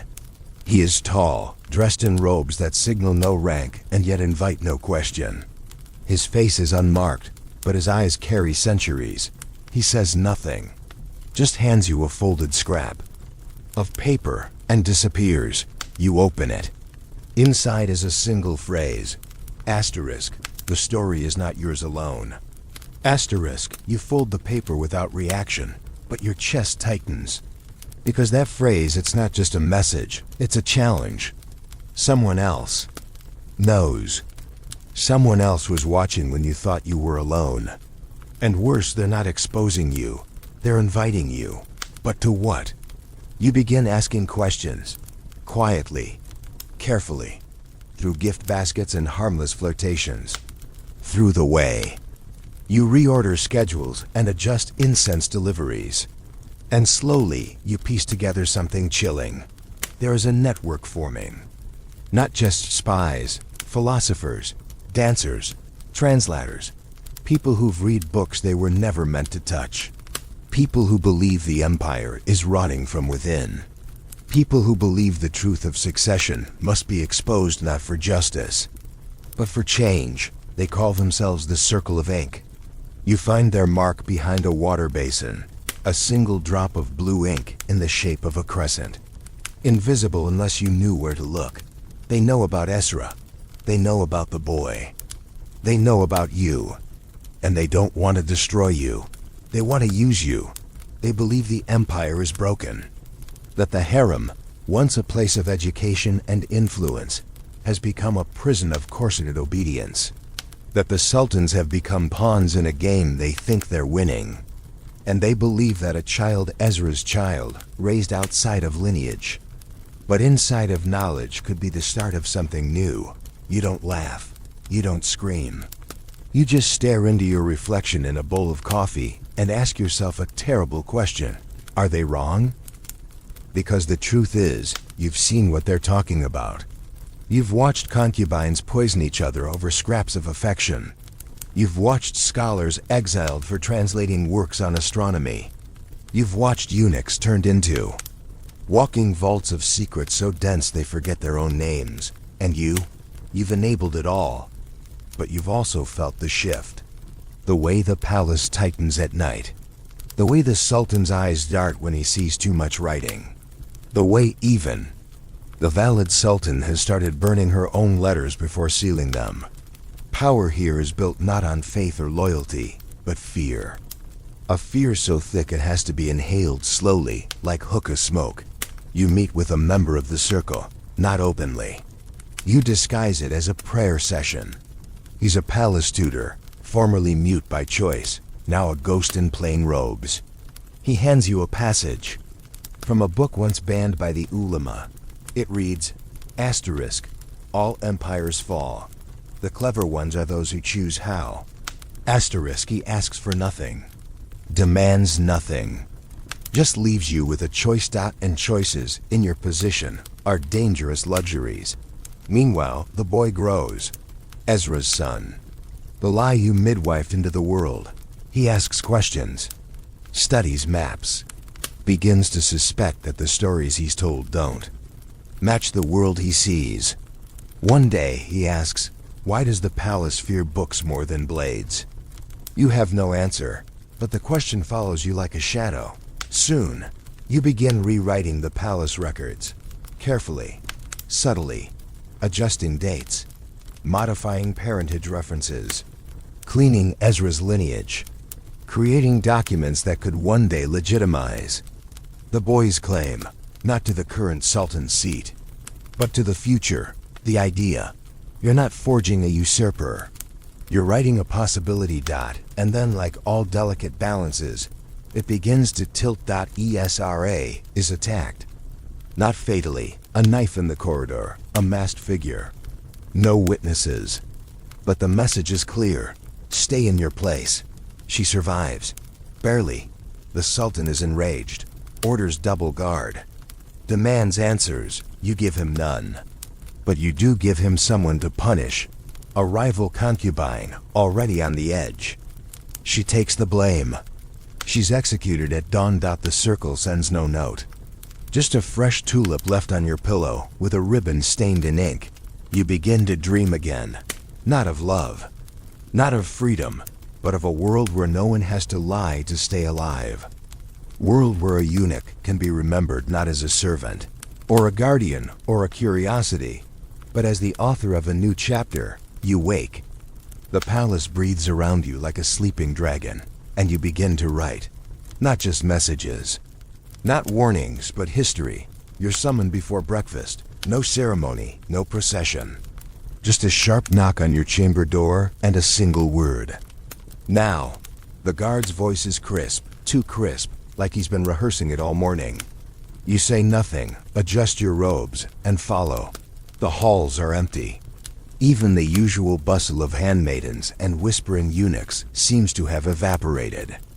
Something's wrong. Not loud wrong, but quiet wrong, the kind of wrong that hides in perfect symmetry and fresh incense. You're led through corridors you know too well, every step a memory, every tile a reminder of the silk-thin line you've walked for years. And then you reach her, the valid sultan. She sits alone, veiled in a cloak the color of dried blood, in a room that smells of rose water and something less floral iron, maybe. Something older than perfume. She doesn't look up. She gestures for the guard to leave. He does, then silence. A long breathing silence that feels like it might collapse into something sharp. Finally, she speaks. "You've built a house of paper inside my palace," she says, voice low but precise. "It's beautiful, elegant, and highly flammable. You don't move. I've let you play your little game because it served my interests. But the boy," she pauses. "He's asking questions no prince should ask. About birth, blood, books." She lets the words hang. "You know this is a warning. But it's not yet a sentence. I've burned queens for less," she adds. You meet her gaze. "And I've saved sultans for more." For a moment, neither of you blinks. And then, to your surprise, she smiles. A thin, exhausted smile. "You've grown bold." "I was always bold," you answer. "You just didn't need me to be, until." Now, that gets a laugh. Dry, humorless, but real. She pours 2 cups of thick, bitter coffee. Hands you one. "Then tell me, bold one, why should I let your paper house stand?" So you tell her. Not everything. Never everything. But enough. You speak of the circle of ink, not by name, but in implication. You speak of the empire's slow rot, of the factions within the janissaries, of the concubines who know more than they're allowed to say. You speak of the boy, not as a threat, but as a mirror. A reflection of what the palace could be, if it dared. "He's not my grandson," she says flatly. "No," you reply. "But he might be your legacy." She doesn't respond. Instead, she finishes her coffee, stands, walks to the window. "I was once like you," she says. "All chessboard, no tears." She turns. "But even the best player has to choose. Do you protect the king or the game?" You don't answer, because you've already chosen. She nods as if hearing your silence. "Go," she says, "before I change my mind." You bow and leave, heart pounding, not from fear, but from something more dangerous. Momentum. Later that day, you visit the boy. He's studying geometry with a Greek tutor who thinks he's teaching triangles, not rebellion. The boy smiles when he sees you. You hand him a scroll, not an order, not a lesson, but a poem. He reads it, then asks, "Did you write this?" You shake your head. "I remembered it." He nods. "It sounds like something worth forgetting." You smile. "That's why we remember it." He asks you something else, something you didn't expect. "Will I ever be allowed to leave the palace?" The question slices something in you. "No," you say. "But you may learn how to move within it." That night, you sit in your chamber and light the tulip candle again. It's burned low now. A stub of wax and memory. You think of all the people who've passed through this place. The girls who dreamed of love. The boys who dreamed of escape. The men who dreamed of power. All of them in the end, reduced to names on scrolls or bodies in sacks. And you? You're still here, still writing, still whispering, but you're tired. The circle sends another message, this one less poetic. A simple list, names, dates, pressure points. They want to act, to accelerate, to bring the lie into the light, and let it scorch whoever it may. You write back with a single word, wait, because you know something they don't. The valid isn't done playing, and neither are you. Instead, you move differently now. Slower, smarter. Begin placing allies in unexpected places. A musician here, a laundress there, You promote a mute eunuch to oversee food deliveries. You ask a forgotten concubine to recite bedtime stories to the young princes, choosing tales with hidden lessons about justice, about truth, about queens who wore crowns made of silence. And in your spare moments, what little you have, you begin compiling a book, not for the sultan, not for the boy, for history, a true account of the harem, of the eunuchs, of the games played in bathhouses and bedrooms, in gardens and gossip. You call it the Ink Palace. It's written in code, of course, in layers, but one day, if someone finds it, they'll know. They'll see the harem not as myth, but as mechanism, and maybe, just maybe, they'll understand what it costs to keep the illusion alive. One evening, Esra visits you. Unannounced. She sits beside your writing table and says nothing for a long time. Then softly, he knows. You don't ask who. You already feel it in your bones. The sultan? She nods. Not everything, but enough. You exhale. What will he do? She shrugs. He hasn't decided yet. But he looked at the boy differently. Like he was trying to erase something. You nod. We may have to act. She looks at you. For the first time in years, you see the girl she once was. Terrified, brave, human. I don't want him to become sultan, she says. Not like this. Say nothing, because you know he already has, not by title. Not by crown, but in thought. In hunger. In fire. The boy is no longer a boy, and history is no longer patient. The smell hits you first: frankincense, musk, and sweat, the unmistakable cocktail of a harem bathhouse at full capacity. Steam coils like spirits trying to escape the tiles. Every wall sweats. Every sound is muffled, like the palace is trying to forget itself. This isn't a place for purity. It's a place for preparation, seduction, confession, and on the rarest occasions, confession's quieter cousin, truth. And tonight, it's the bathhouse that gives it away. A single slipper floating in the corner pool. Silk sash adrift, like a throat unspeaking. One too many towels for one too few girls. You've seen this before. The signs. The residue of something gone wrong beneath the perfume and rose petals. Another girl is missing. And not just any girl, a favorite. The palace hasn't declared it yet, but the walls already know. Her absence is humming through the pipes, creeping into the kitchens, curling up through the chimneys. You find her name stitched into a towel that should have been laundered days ago. Her name is Ruya, Dream. And yes, she lived up to it. Men softened at her glance. Women flinched. She was beautiful not in the obvious way, but in the terrifying way, like a sunset before a storm. And she had secrets. You know, because she once asked you the most dangerous question anyone can ask in the harem. Do you remember who you were before this? You didn't answer. But now she's gone, and that question lingers louder than ever. The sultan hasn't acknowledged her absence. That means he knows, or worse, ordered it.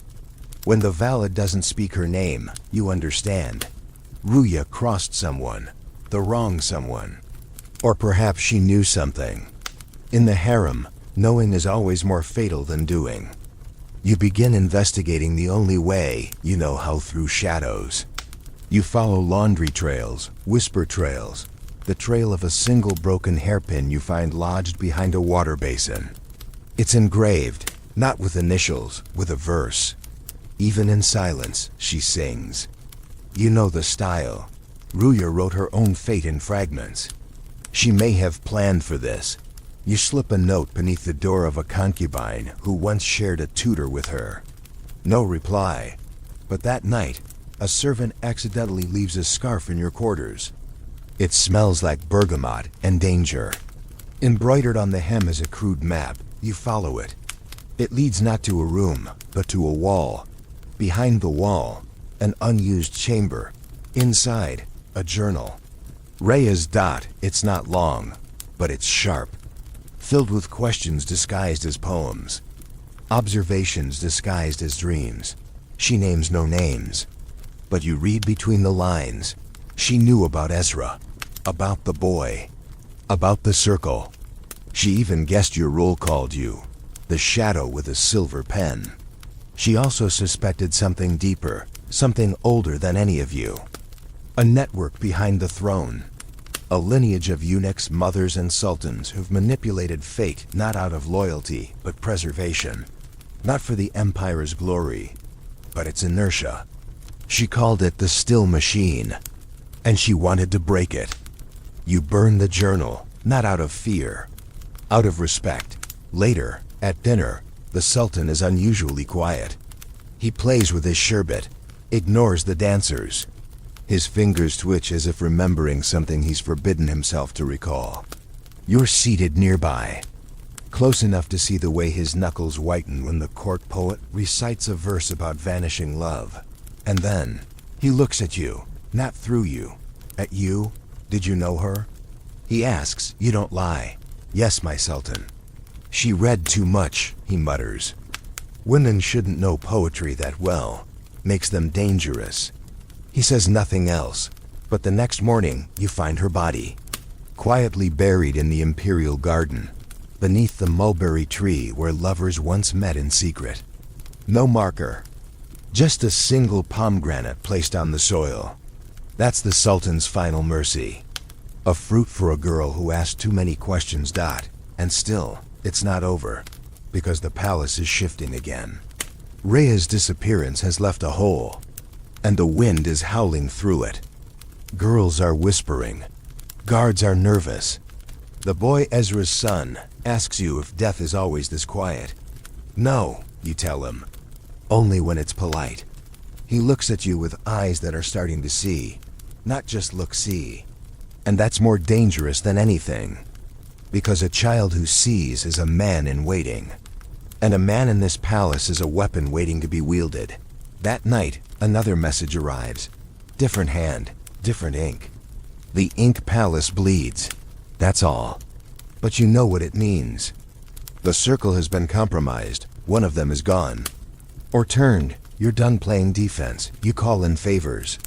Activate shadows. The mute tutor. The forgotten laundress.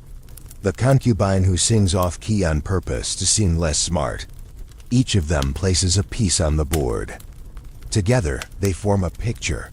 And the picture is horrifying. The real threat isn't the circle. It's what's replaced it. A new faction, a purist one, loyal to tradition. To the idea that only bloodlines define legacy. That eunuchs, concubines, and dreamers should serve, not shape. That knowledge is treason and silence is loyalty. They call themselves the Chain, and they want the boy dead. They've already tried once. Ruya was a warning. Ezra's next. Maybe you begin planning evacuation routes. You arrange for Ezra to be moved. Quietly, you fake an illness, a retreat to a healing house. You assign guards, trusted ones, not the boy you keep close. You start training him in riddles, in codes. He thinks it's a game. It's not. It's survival. You write letters, store them in oil flasks, map fragments hidden in embroidery, a backup plan made of cloth and ink, and finally, you make one final choice. You enter the Sultan's chamber, bow low, and say, "There's something I need to tell you." Because secrets don't just protect, they poison. And this one has started to corrode everything. He looks at you, pale, thin, older than he should be. "You've already told me," he says. "I just wasn't ready to hear it." You nod, and then he says, "Protect him, not for me, for what comes after." And suddenly, you realize the Sultan isn't the center of the palace anymore. The boy is, and the palace is changing. Whether it wants to or not, midnight doesn't feel like night in the palace. It feels like velvet stretched too thin, a hush that suffocates more than it soothes. This is the hour where whispers become weapons, and even silence has breath. You move through the corridors like an echo with intent, robes brushing against mosaics older than memory. Outside, the Bosphorus sleeps under a sky bruised with starlight. But inside these walls, you carry a storm. Because tonight, you're not just a eunuch. You're a contradiction, an African boy stolen, broken, and reborn into something imperial. Something feared. Something not meant to hold this much power. And yet here you are, the harem's black ghost, threading a needle through centuries of blood and silk. And they still don't know what to do with you. You pass the mirror hallway, your reflection multiplying like accusations. Once, the palace placed these mirrors here to remind the concubines of their beauty before they entered the sultan's bed. But you know better. They were also meant to surveil, to catch the nervous twitch, the second glance, the fear. You wonder what they reflect in you now. Not submission, not shame, but something the empire never planned for: autonomy. The boy your boy is sleeping in a chamber lined with stories. Not fairy tales, but histories you've curated in metaphor. Every rug has a hidden verse. Every pillow stitched with coded truths. You sit by him sometimes, just before dawn, and watch the way his dreams dance behind closed eyelids. Once, he murmured something in his sleep, let them kneel before knowledge. You wanted to cry, but didn't.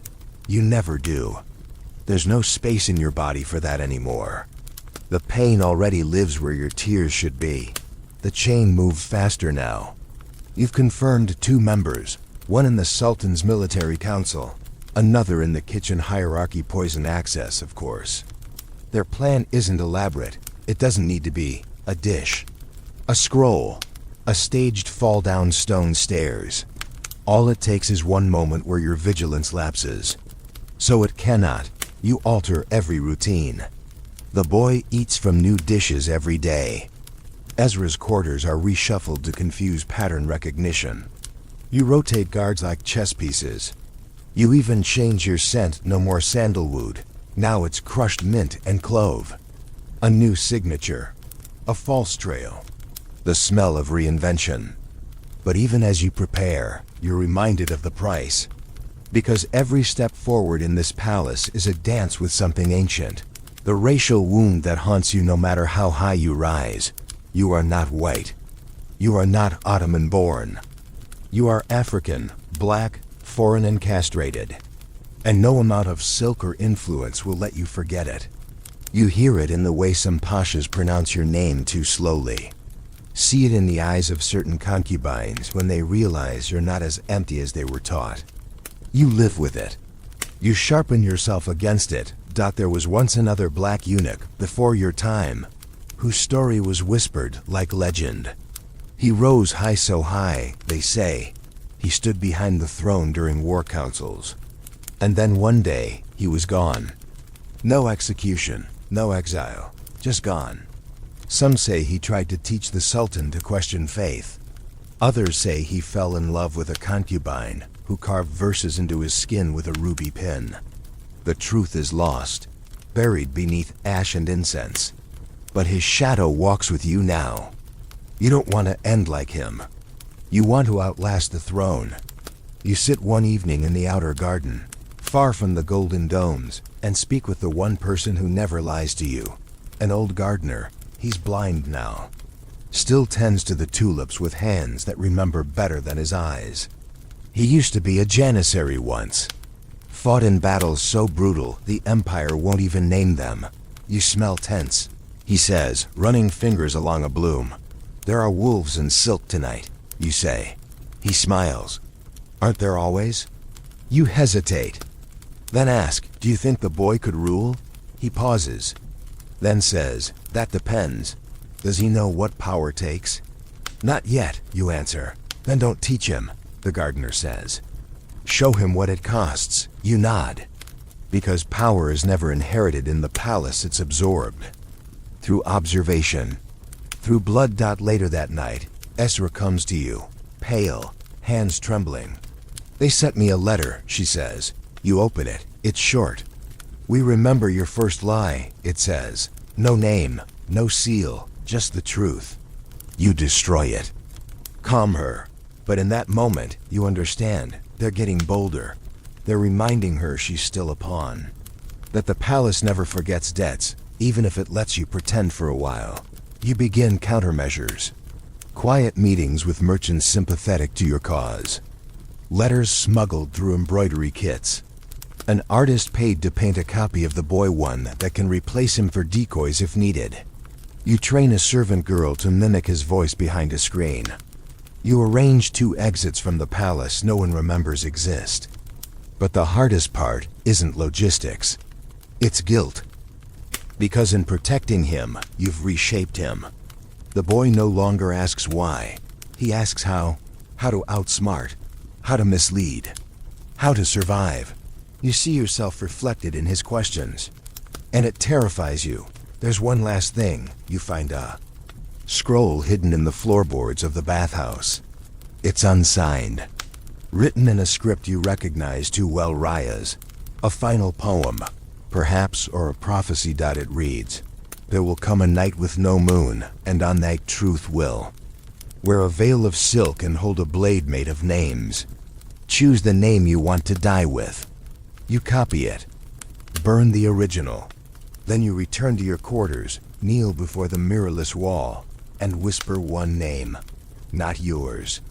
The boy's, because you've already chosen. You will die for him, if you must, but first, you'll teach him how not to need. You wake before the call to prayer, not because you're pious, but because dreams no longer trust you. You rise in silence, light a single lamp, and sit before the wall where the candle's flickering shadow makes you look taller than you are. That's the closest thing to glory you're allowed a distortion. As you sip bitter tea, your mind wanders. Not to strategy or enemies, but to something softer. Faith. Not the kind the muezzin calls you to, but the kind you've carried in secret, folded beneath your ribs like a spare breath. Because in this place, faith isn't a ladder to heaven, it's a balancing pole over fire. You remember the first time you prayed after the castration. You were barely healed, bleeding through the linen, kneeling on a mat that smelled like someone else's doubt. The imam said you were still a man in Allah's eyes, but he wouldn't look you in yours when he said it. Since then, you've made your own prayers. Not always 5 times. Not always clean, but always real. You pray for quiet, for memory, for the boy, for a day when names don't hurt. Now, things are changing again. The boy has questions, not childish ones, political ones. The kind that signal the end of innocence. Why does Allah let liars rule? He asks, why do women pray in separate rooms? Why are there more poets in the harem than in the mosques? You deflect. Not with answers, but with stories, parables, old court jokes. Once, you joke, a concubine tried to convert a eunuch by bathing him in milk and reciting surahs backward. It didn't work, but the eunuch never smelled the same again. He laughs, but not too hard. He's learning to weigh humor like a blade carefully. Precisely. The palace ulama visit soon after. Cloaked in legitimacy, veiled in orthodoxy. They sniff through the harem like hounds, testing for heresy, for doubt, for softened minds. One lingers too long in the boy's chamber, asking veiled questions. Do you read poetry? Have you ever questioned a verse? You arrive mid-sentence, smile, and hand him a cup of sherbet laced with a sleepier spice. He drinks it. Leaves. Confused, the boy watches you with curiosity. You protect me like a wall, he says. I prefer to be a gate, you reply. A wall stops everything. A gate lets through only what matters. Faith in the palace has become theater.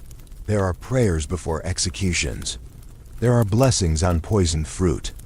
There are verses stitched into sheets for nights that end in treason. Even the sultan's devotion is selective. He fasts during Ramadan, yes, but he also believes in dream interpreters and lucky colors. Once, he delayed a campaign because the astrologer saw a scorpion in his coffee foam. You offered a counter reading. The scorpion meant rebirth. He went. He won. He rewarded you with a new robe, purple, heavy, like regret. You think often of the Kaaba, not because you've seen it, but because your ancestors guarded it. Did you know? The Ottoman Empire once sent African eunuchs to oversee Mecca, men just like you, clad in black, silent, and sacred. They were called the Agas of the sacred chamber. They held keys, not swords. They cleaned the Kaaba floor with rosewater and fear. You wonder if they felt the same weight you do, belonging everywhere and nowhere. Revered but never trusted. You once read a passage by Foucault, scrawled in the margins of a banned book, about bodies becoming symbols. You've never forgotten it. That's what you are now, a symbol. An ideal, and therefore expendable. In secret, you write your own scripture. Not blasphemy, just observations. Your surahs of the harem, verses of betrayal and beauty. Like the time a concubine wept not because she was chosen by the sultan, but because she wasn't allowed to refuse. Or the day the sultan wept at a kitten's funeral, then ordered 5 executions before dusk. You write these stories not to expose anyone, but to remember that even in a place of ritual, real feelings sometimes slip through. One night, you find the boy at prayer. Alone. No servant, no tutor, no performance. Just him and the stars beyond the lattice. You don't interrupt. But as you turn to leave, he says, "Do you think Allah hears people like us?" You pause, then answer, "Yes, but he listens differently." Why? Because our voices come from where others have tried to silence us. He doesn't ask what you mean. He's starting to understand things you've never said aloud. Faith, like the harem, is personal and public, ritual and rebellion.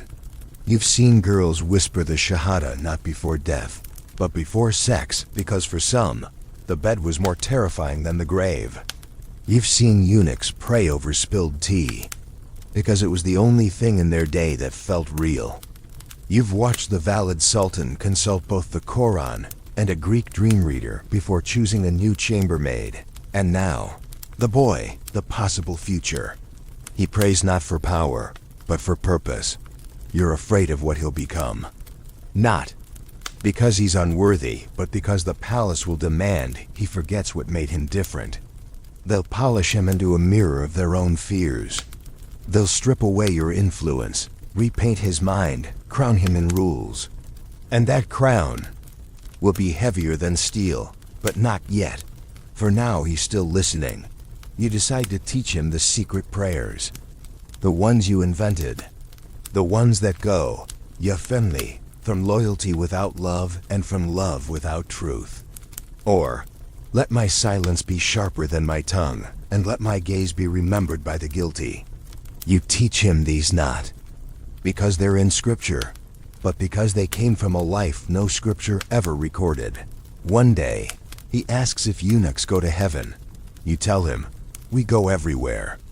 We've already been in hell. And then, in a rare moment of unscripted emotion, he hugs you, not as a servant, not as a guardian. A shadow. A prayer made flesh. You don't cry. But inside, something kneels, and this time, it's not for protection. It's for thanks. It starts with a scream muffled by silk. You don't hear it so much as feel it, a shift in the air pressure, a tremor in the marble beneath your slippers. Something has snapped, not loudly, not yet, but deep enough to be permanent. You walk toward the noise because instinct leads you there. Past guards who avert their eyes, past concubines frozen like mannequins, past corridors that suddenly feel colder. And then you see her, Neslihan, the sweet one. The girl who once offered you rosewater after a long meeting, now collapsed on the floor, clutching an empty bassinet. The boy is missing. You don't speak. You kneel beside her. She's not crying. She's breathing too fast, eyes wide. Locked on a door that's still swinging open, you follow her gaze. You already know where it leads, toward the private wing. Toward the future you've been trying to protect. This isn't a mistake. This isn't a prank. This is a message. Someone has moved the child, not for ransom, not for negotiation, but to send a signal. You failed. You tightened every gate, mapped every escape, spun every lie, but someone walked right through your blueprint. Like it was tissue that you go cold. Efficient. You summon no guards. You alert no officials. Instead, you whisper. To the mute eunuch who monitors bathhouse shadows. To the concubine who fakes bad hearing but remembers everything. To the baker's daughter who once kissed the boy's forehead. The palace speaks. To you in fragments and glances, and tonight it tells you this. The boy is alive, but he's been moved, hidden, and the person who moved him did so with help from the inside. You trace the trail to the library, wing abandoned for weeks under. The pretense of renovation. There, behind a shelf of outdated war scrolls, you find the child. Alive, calm, asleep in the arms of a woman you haven't seen in years. Yes, that the concubine who vanished, the one presumed drowned, the one whose death made room for Ezra's rise. She looks different now, older, colder, beautiful in a dangerous way like snow on a sword. She doesn't flinch when she sees you, doesn't rise, just strokes the boy's hair and says, "He should have been mine." You say nothing. Rage is a luxury you burned out long ago. You step forward, slow, measured, every movement calculated not to provoke, not to threaten, but to reclaim. He doesn't belong to you, you say. She smiles. None of us belong to anyone. Isn't that what you taught him? You don't answer. You reach out, take the boy from her arms. He stirs but doesn't wake. His breath is warm against your collarbone. Melek stands now, brushing dust from her robes like it's war paint. I only wanted him to know, she whispers, that there's more than one truth in this palace.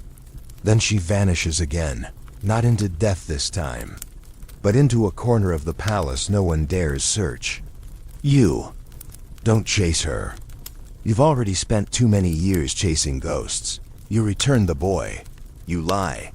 Say you found him asleep in a side chamber. That he wandered. No one questions it. The palace prefers lies that come with silence. But you know this was a test. The chain wanted to see how quickly you'd react, how far you'd go. They wanted to remind you that no gate is locked forever. So you escalate. You begin orchestrating what historians one day might call a succession. Rehearsal. A soft coup disguised as etiquette reform. You remove 3 senior eunuchs from their post-retirement, you say. You reassign the head astrologer too many wrong predictions. You alter the night patrol routes. You change prayer. Assignments. You begin placing the boy in rooms he shouldn't enter yet, council chambers, map rooms, the vault. He listens. He learns. You teach him how to sit like a sultan, how to wait before speaking, how to read a person's intent in the way they breathe. But he's not you. And that's the hardest part. He's kind, still, idealistic in ways that feel fragile. He asks you, why can't we just tell the truth? You sigh, because the truth has to be protected by lies until it's strong enough to stand alone. But when will that be? You touch his shoulder, when it can survive being hated.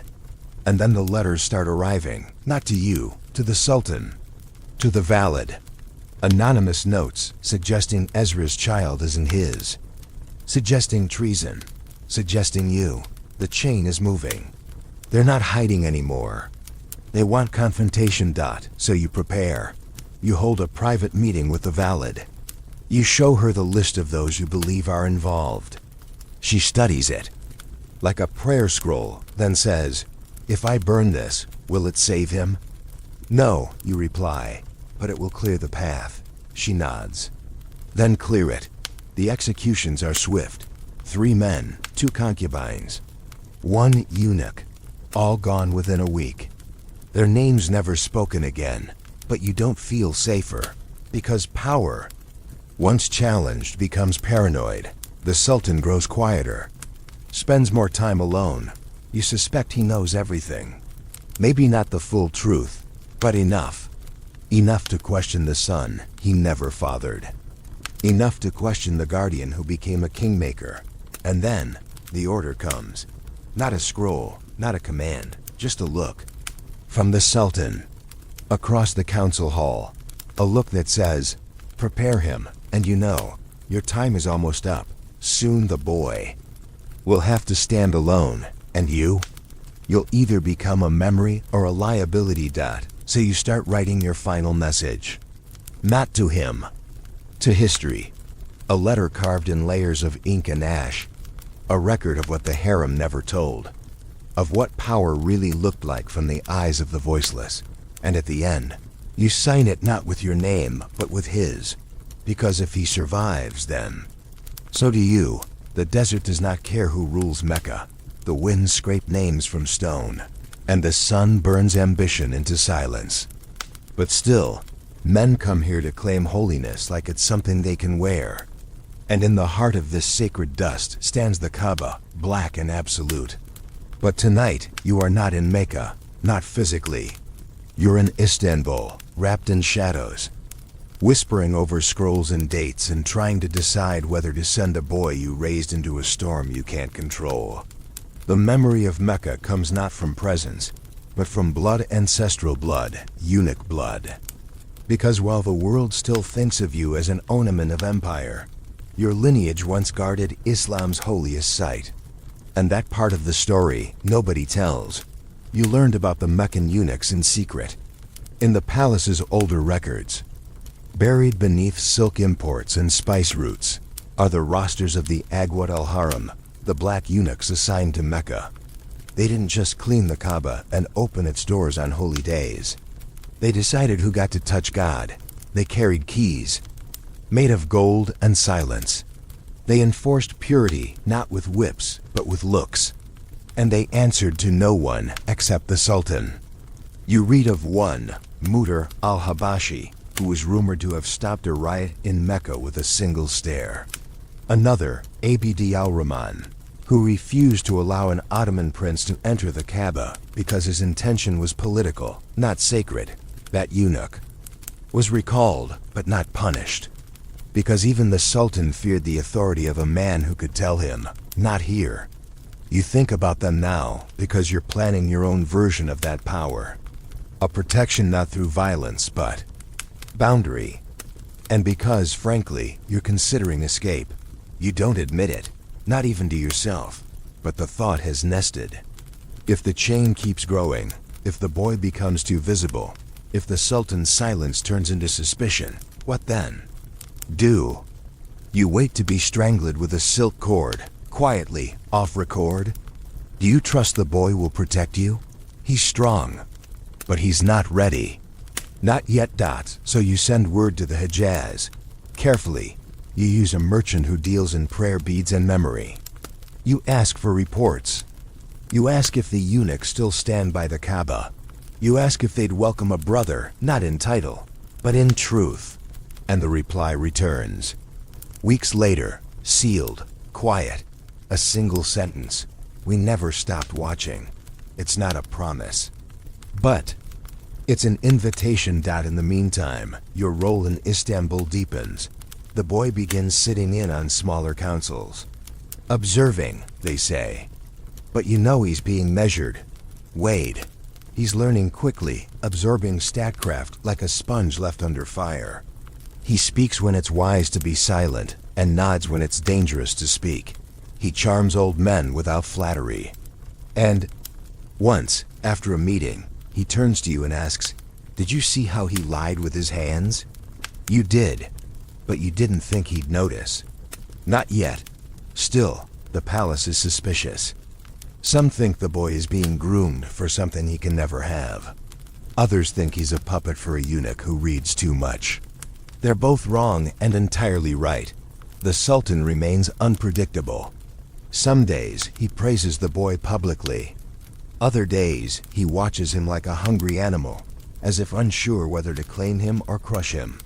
One evening, you find the Sultan praying alone in the imperial mosque, long after others have left. He doesn't acknowledge your presence. Just says, "What happens if he becomes better than me?" You answer honestly, "Then you'll have done something right." He laughs, but there's no joy in it. Only fatigue. Soon after, an edict is passed. The boy is officially made apprentice of the court, a ceremonial title. Harmless, they say, symbolic, you know better. It's a public announcement. A shift. A test balloon to see who flinches. And they do. Two pashas resign within a week. One court tutor disappears. You receive a gift in your quarters, a box of figs laced with poison. The message is clear. We see your hand, you eat none. You plant the box in the garden. Let the ants find it. The next day, a cat dies. And the valid sultan sends a single white feather to your door. She remembers everything. You increase security. Not visibly. You don't want to appear threatened. But the boy's schedule tightens. His food is inspected. His tutors vetted. You create redundancies. If anything happens to you, 3 people will know what to do. One is a concubine. One is a cook. One is a scribe with no tongue. And still, you think of Mecca. You think of standing before the Kaaba, not as a eunuch, but as a man. Not because your body was whole, but because your purpose was. You wonder what it would feel like to disappear into devotion, to trade strategy for stillness, to be respected for silence, not just feared for it. You wonder if you could take the boy with you, but deep down, you know you won't, because Mecca is sacred. And the palace is unfinished. You have one more task, one more shape to carve, and until that's done, you belong to the harem. To its lies, to its ghosts, and to the boy who trusts you without knowing just how much blood that trust has already cost. The message arrives in a sherbet bowl, hidden beneath candied rose petals, folded so tightly it fits between spoon and suspicion. You recognize the handwriting immediately hers. Ezra's, which is strange, because she hasn't spoken to you in 3 days. Not since the last time the Sultan looked at her too long and too blankly. The note is short. 1 sentence. 8 words, asterisk. I need you to meet me tonight. No signature. No seal. Just that crooked, desperate script that still carries the ghost of the village girl she used to be before all this silk taught her how to wield poison with a prayer. You wait until the palace sleeps, which of course it never truly does. But you know the rhythm of its fake slumber, the moment when even the watcher's not off, when the guards yawn behind their halberds, when the concubines stop pretending to read scripture and finally fall into dreams, some empty, some haunted. That's when you move. Through marble corridors cooled by the breath of centuries, your steps softer than the wings of the moths that hover above oil lamps. You find her in the old astronomy room, where the ceiling still shows constellations painted in gold leaf, faded now, forgotten by time and by every sultan who stopped caring where stars lived. She's sitting in front of a writing table, not facing you, a quill in her hand, and on the table, a pile of letters tied with red silk. She doesn't turn as you enter, just says, I think I'm done pretending. You stay silent. Because whatever happens next will change everything. I wrote to him, she continues. To the Sultan, told him the truth. You feel it immediately, a shift, not just in the room, but in the world, like gravity tilting. All of it? You ask. She finally turns, eyes bloodshot, but not weak. Yes, about the child, about me, about you. You sit slowly, and I haven't heard back. Her voice cracks. But he sent me a gift this morning, a robe. That alone is enough to unlace your breath. In the harem, a gift from the Sultan can mean affection, but it can also mean closure. It means he's made a decision, whether to keep her close, or to erase her gently. You're not safe here, you say. I've never been safe here, she answers. None of us have. She pushes the bundle of letters toward you. If I disappear, give these to him. Let him read my voice. You nod. You don't ask what the letters contain. You already know. And you already know the boy will read them. Someday, when he's ready. When it's no longer dangerous to feel where he came from. As you leave the astronomy room, you feel something in your throat. It isn't grief, not yet. It's the taste of inevitability. Like overripe fruit, sweet but rotting. You store the letters in a safe place, beneath the false bottom of a Quran commentary. The one copied by hand in Damascus during a plague. You've kept that book hidden since the day a concubine used a verse from it to justify killing her rival. Words have always meant more than daggers in this palace. The next morning, Esra is gone. Not dead. Not executed. Just absent. The official word is that she's been sent to a quieter wing for health and reflection. Which means she's under guard. In a locked room. No visitors. No letters. No mirrors. You try to get information, but every servant suddenly forgets her name. Even the eunuchs turn away when you ask. The valid sultan sends you a note that simply says, asterisk, we all carry lies. Some are heavier than others. Asterisk, and the boy? He knows something's wrong. He doesn't. Ask, but his eyes darken. His steps change. One morning, he skips sword training and spends 2 hours alone in the garden, tearing pomegranate blossoms from their stems. When you ask why, he shrugs. I want to see how long something can bleed without dying. He's learning too quickly. That's the danger. You've raised him on caution and code, but now he's tasting the real wine of betrayal. And it's intoxicating. You take him aside. In a hallway you know no one listens to. You hand him a riddle like you used to when he was smaller. Asterisk, what's the difference between truth and power? Asterisk, he answers. Truth waits, power doesn't.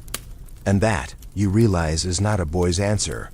Later, you receive a letter in someone else's handwriting, stamped with a broken seal. No greeting, no name.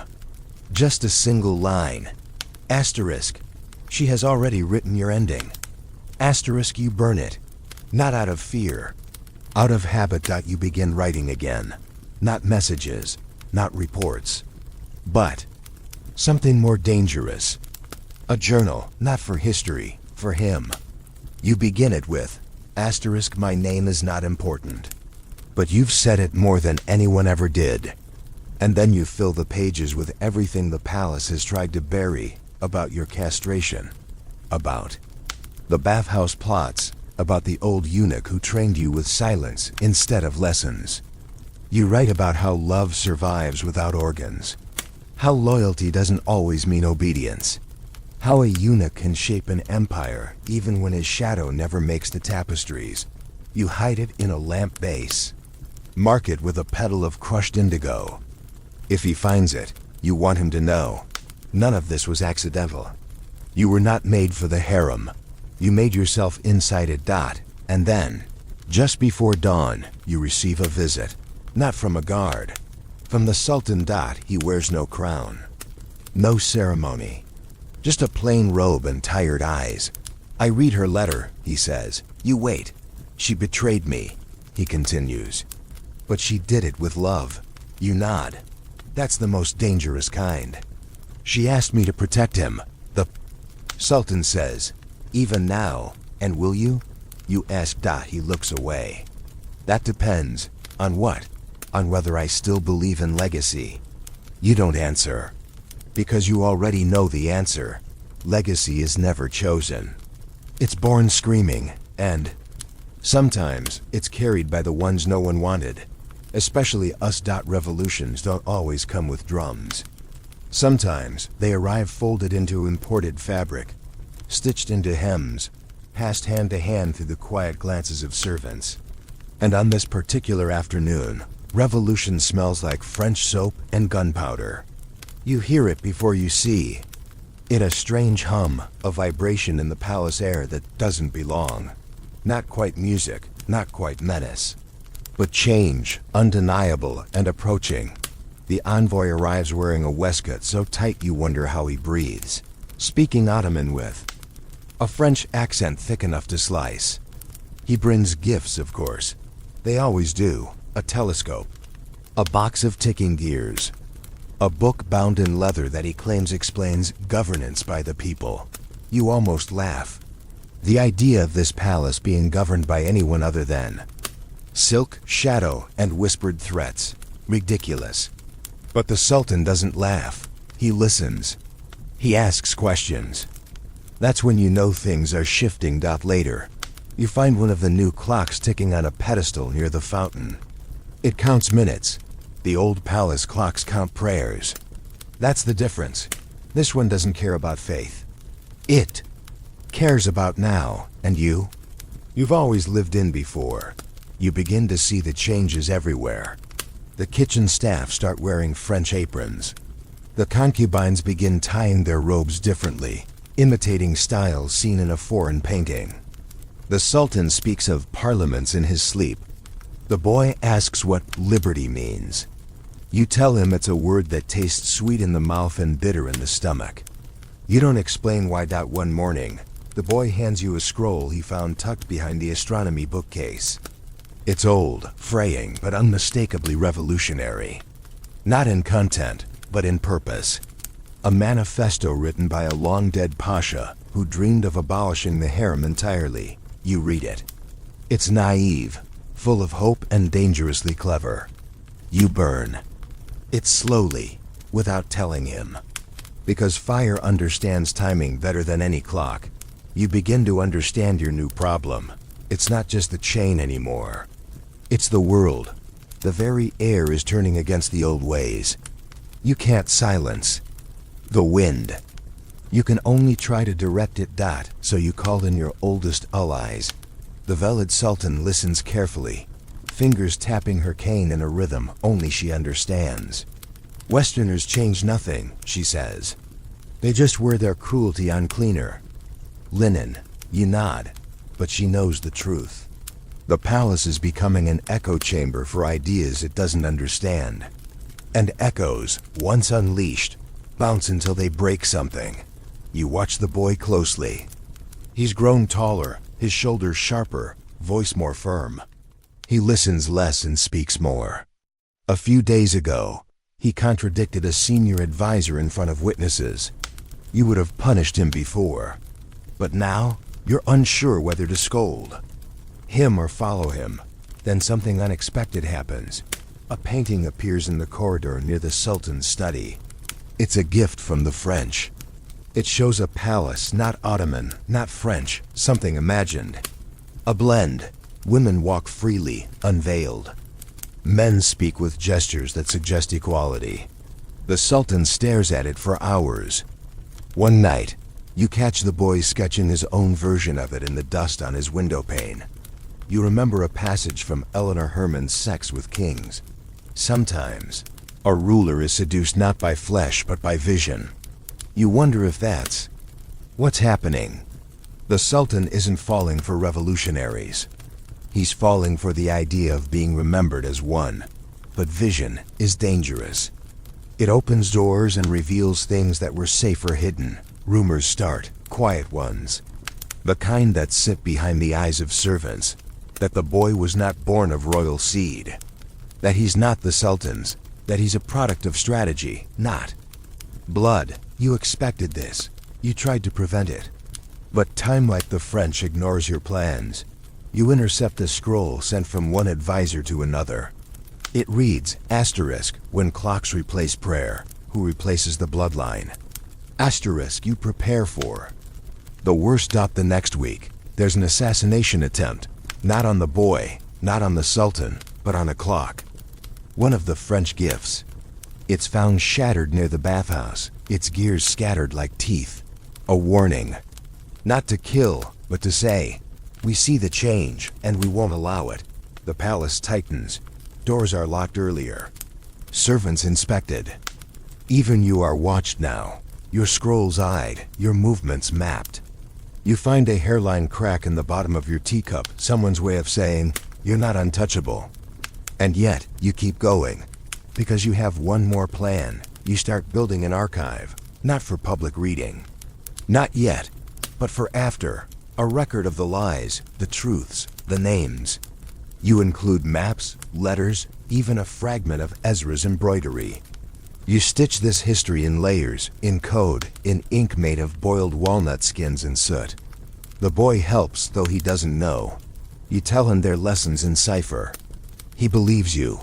One evening he asks, "Will they ever let me be sultan?" You look at him and say, "Only if they believe it was their idea." He nods slowly. Then, and if they don't, you hesitate. Then you become something better. Later you send for a book. One the French brought, banned in 3 kingdoms. Its title translates roughly to The Future Beyond Thrones. You don't read it, you hide it. You want it to survive you. The palace continues to crack. A janissary defects. A concubine writes a poem about time slipping through veils. A French envoy is caught kissing a eunuch behind the rose garden. You wonder if the palace was ever real, or just a performance nobody stopped acting in. The boy watches the cracks, then begins drawing new blueprints. And you start to feel it. Not fear, but closure. Because revolution no longer needs your voice. It has his. Marble echoes lie. They soften screams into whispers, turn footsteps into ghosts. That's how the bathhouse hides what happens there. Not the flirtations, those are expected, but the planning. The betrayal, the finality. Tonight, you walk its steamy corridors with a quiet certainty. Something is ending here. You feel it in the way the tiles exhale, in the drip of condensation from lion-faced fountains, in the silence of women who should be gossiping, but only glance at the water like it might bite them. And then you see her, Lally, the girl with the tulip name, whose ascent came as fast as a knife flick. Draped in damp silk, seated like a queen without a crown. She doesn't rise when you enter. She just says, "So, it's done." She means the sultan. Dead? No, not yet. But finished. A body still breathing, but politically inert. He hasn't spoken in 3 days. The physicians say it's an illness. You know better. The poison was subtle, old-school ground pearl mixed with opium and grief. Someone close. Someone careful. Someone like her. She sees your face and offers a faint smile, one that says, "You protected the wrong child." You approach slowly. "He trusted you, did he?" She replies. "He never asked me what I wanted." You sit. The steam thickens. You both know the bathhouse is neutral ground, sacred in its own way, but sacred doesn't mean safe. And what do you want? You ask. "Freedom," she says. "Not escape, not exile, just room. To exist without being someone's future." You should be furious. You should drag her to the valid, expose everything. But something in her tone, resigned, almost soft, halts you. She isn't celebrating. She's mourning, not the sultan. Herself. What now? She asks. You don't answer. Because you don't know. Because the game you've played so carefully just flipped its board. The sultan is silent. The chain has fractured. The boy is still too young. And the court? It wants answers. Blood. Reassurance that you leave her there, under steam and silence, and walk straight to the valid. She's awake, wrapped in black despite. No funeral. She doesn't look at you when she says, "Tell me." So you do, not everything, but enough, about the poison. About Lally, about the BATHOUSE. When you finish, she closes her eyes. There will be no trial. You nod. Of course. Not. Trials imply transparency. This palace runs on illusion, but she cannot live. The valid continues. She can disappear, you offer. She opens her eyes. Make it permanent. It's not a request. It's a necessity. A signal to those still watching that betrayal has consequences that even whispers bleed. You bow. You leave. But you don't act. Not yet. That you find the boy. He's in the music room, hands hovering over a dulcimer he doesn't know how to play. When he sees you, he asks, "Did you kill her?" You blink. "Not yet. Will you? Do you want me to?" He shakes his head. "I want to know what kind of sultan I'll be if I say yes." You sit beside him. Let the moment stretch. Power, you say, isn't about what you take. It's about what you let survive. He nods. Then let her live. And with those words, you change everything. You fake her death. A forged letter. A staged drowning. A body dressed in her robes, face unrecognizable.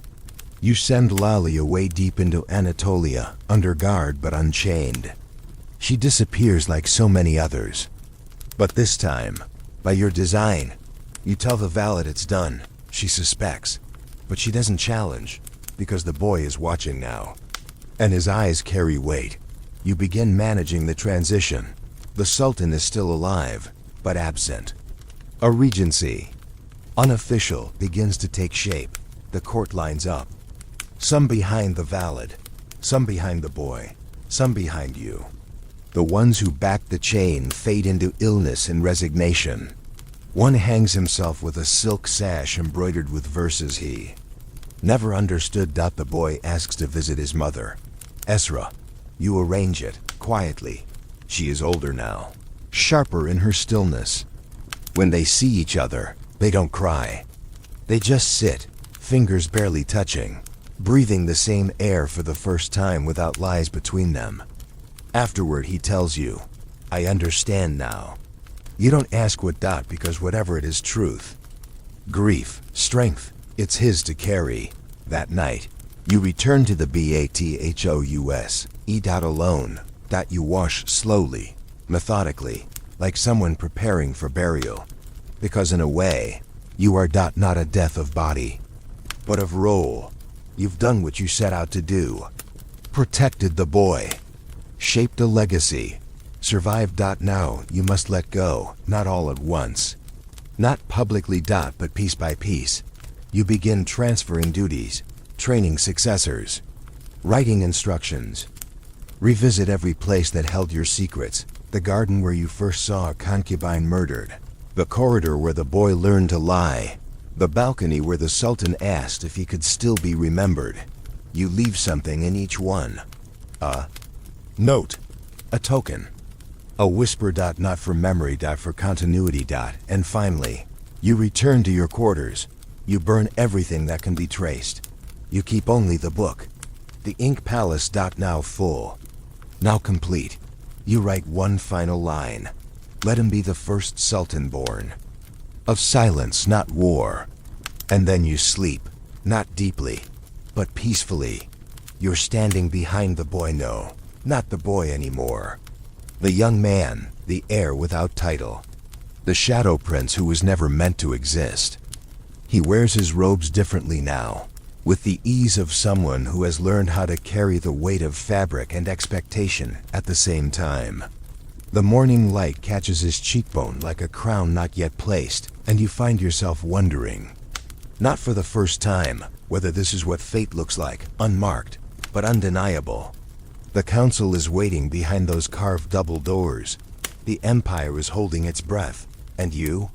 You are about to vanish.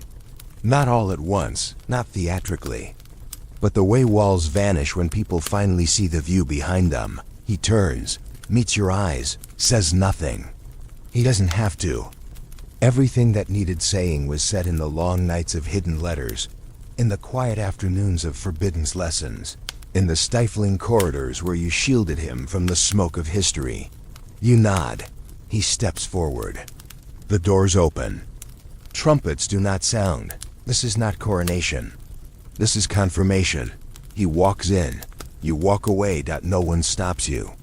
Not even the guards who once feared you. Not even the scribes who wrote your orders into the annals of palace policy. You move through the harem like a ghost in reverse, not fading, but shedding. You remove the ring that marked your rank. You leave it on a basin edge near the baths, where water still remembers your hands. You pass the garden, where pomegranate trees hang heavy with blood-red fruit, and remember the girl who died for love beneath one of them. You whisper her name once. That's enough. You find the old mute scribe waiting for you in the library. You hand him a bundle. He nods. He knows what to do. He always has. The Ink Palace, the true story, your story, his story, your story is ready to be hidden again. Not to be erased, but to survive. History is not kind to those who tell the truth while they still breathe.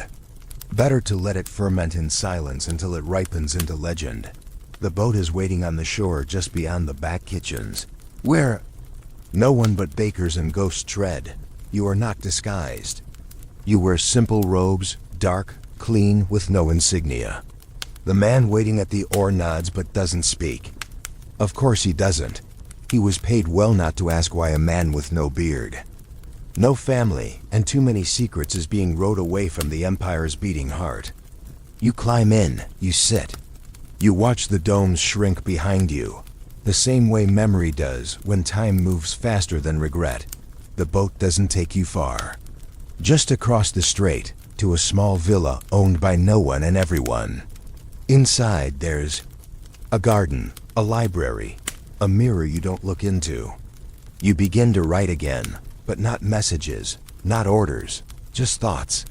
Questions, warnings, you don't expect to be remembered. You only hope to be rediscovered. Years pass, you hear things. Through servants, through whispers. The Sultan has withdrawn further. He's barely seen. The young man, your boy, is now addressed by title in official documents. Advisors seek his counsel. Poets write verses about his calm. He builds schools, libraries, waterworks. They call him merciful. They call him wise. They call him the quiet flame. You hear that he refused to marry a foreign princess, because no alliance should outweigh honesty. You smile when you hear that. You know exactly where he learned that lesson. One day, an envelope arrives. Inside is a painting. A miniature dot. It's of you. Older, wiser, stronger than the version in the mirror you still refuse to face. And a note, written in his hand. Asterisk, you were never just a guardian. You were the foundation. If I am a sultan, then you are the breath between battles. I still light a candle for you every month. Some stories are too true to be told. Asterisk, you don't cry, but you place the painting above your desk. And every night, as you drift to sleep under a sky without silk, you whisper his name like a prayer. Not for protection, but for thanks. Because once, you were a boy torn open by strangers and sold into silence. And now, you are history's best-kept secret. And sometimes, that is enough. The palace is quiet now. The silk no longer whispers. The incense has faded. And the stories, those dangerous, beautiful stories, have all found places to sleep. You sit with them, gently. No longer as their creator, but as their witness. And the marble beneath your feet is cool again, no longer hot with running or fear. You breathe in, not the perfumed air of imperial chambers, but something simpler: salt, night, the soft hush of leaves moved only by wind, not command. The boy is grown. The lies are woven into a tapestry so subtle, only truth seekers will ever notice the threads. And you're free. Not in the dramatic way people imagine, but in the real way. The way that lets you sleep through the night without dreaming of footsteps behind you. The way that lets you say nothing, not out of fear, but out of choice. You are no longer what they made you. You are what you remade yourself into. And in the silence of your retreat, you found something rarer than power: peace. So now, close your eyes if they haven't already. Let the quiet take your hands. You've walked a long way through history tonight. You've crossed deserts and domes, soaked your feet in bathhouse whispers, and your soul in silk-laced truth. You've heard the unspoken names of those who shaped empires from behind veils. And most of all, you've walked the path of a man history tried to forget, but who never forgot himself. You are safe here. In story, in sleep, in the ink that never dries. End of script. Sweet dreams.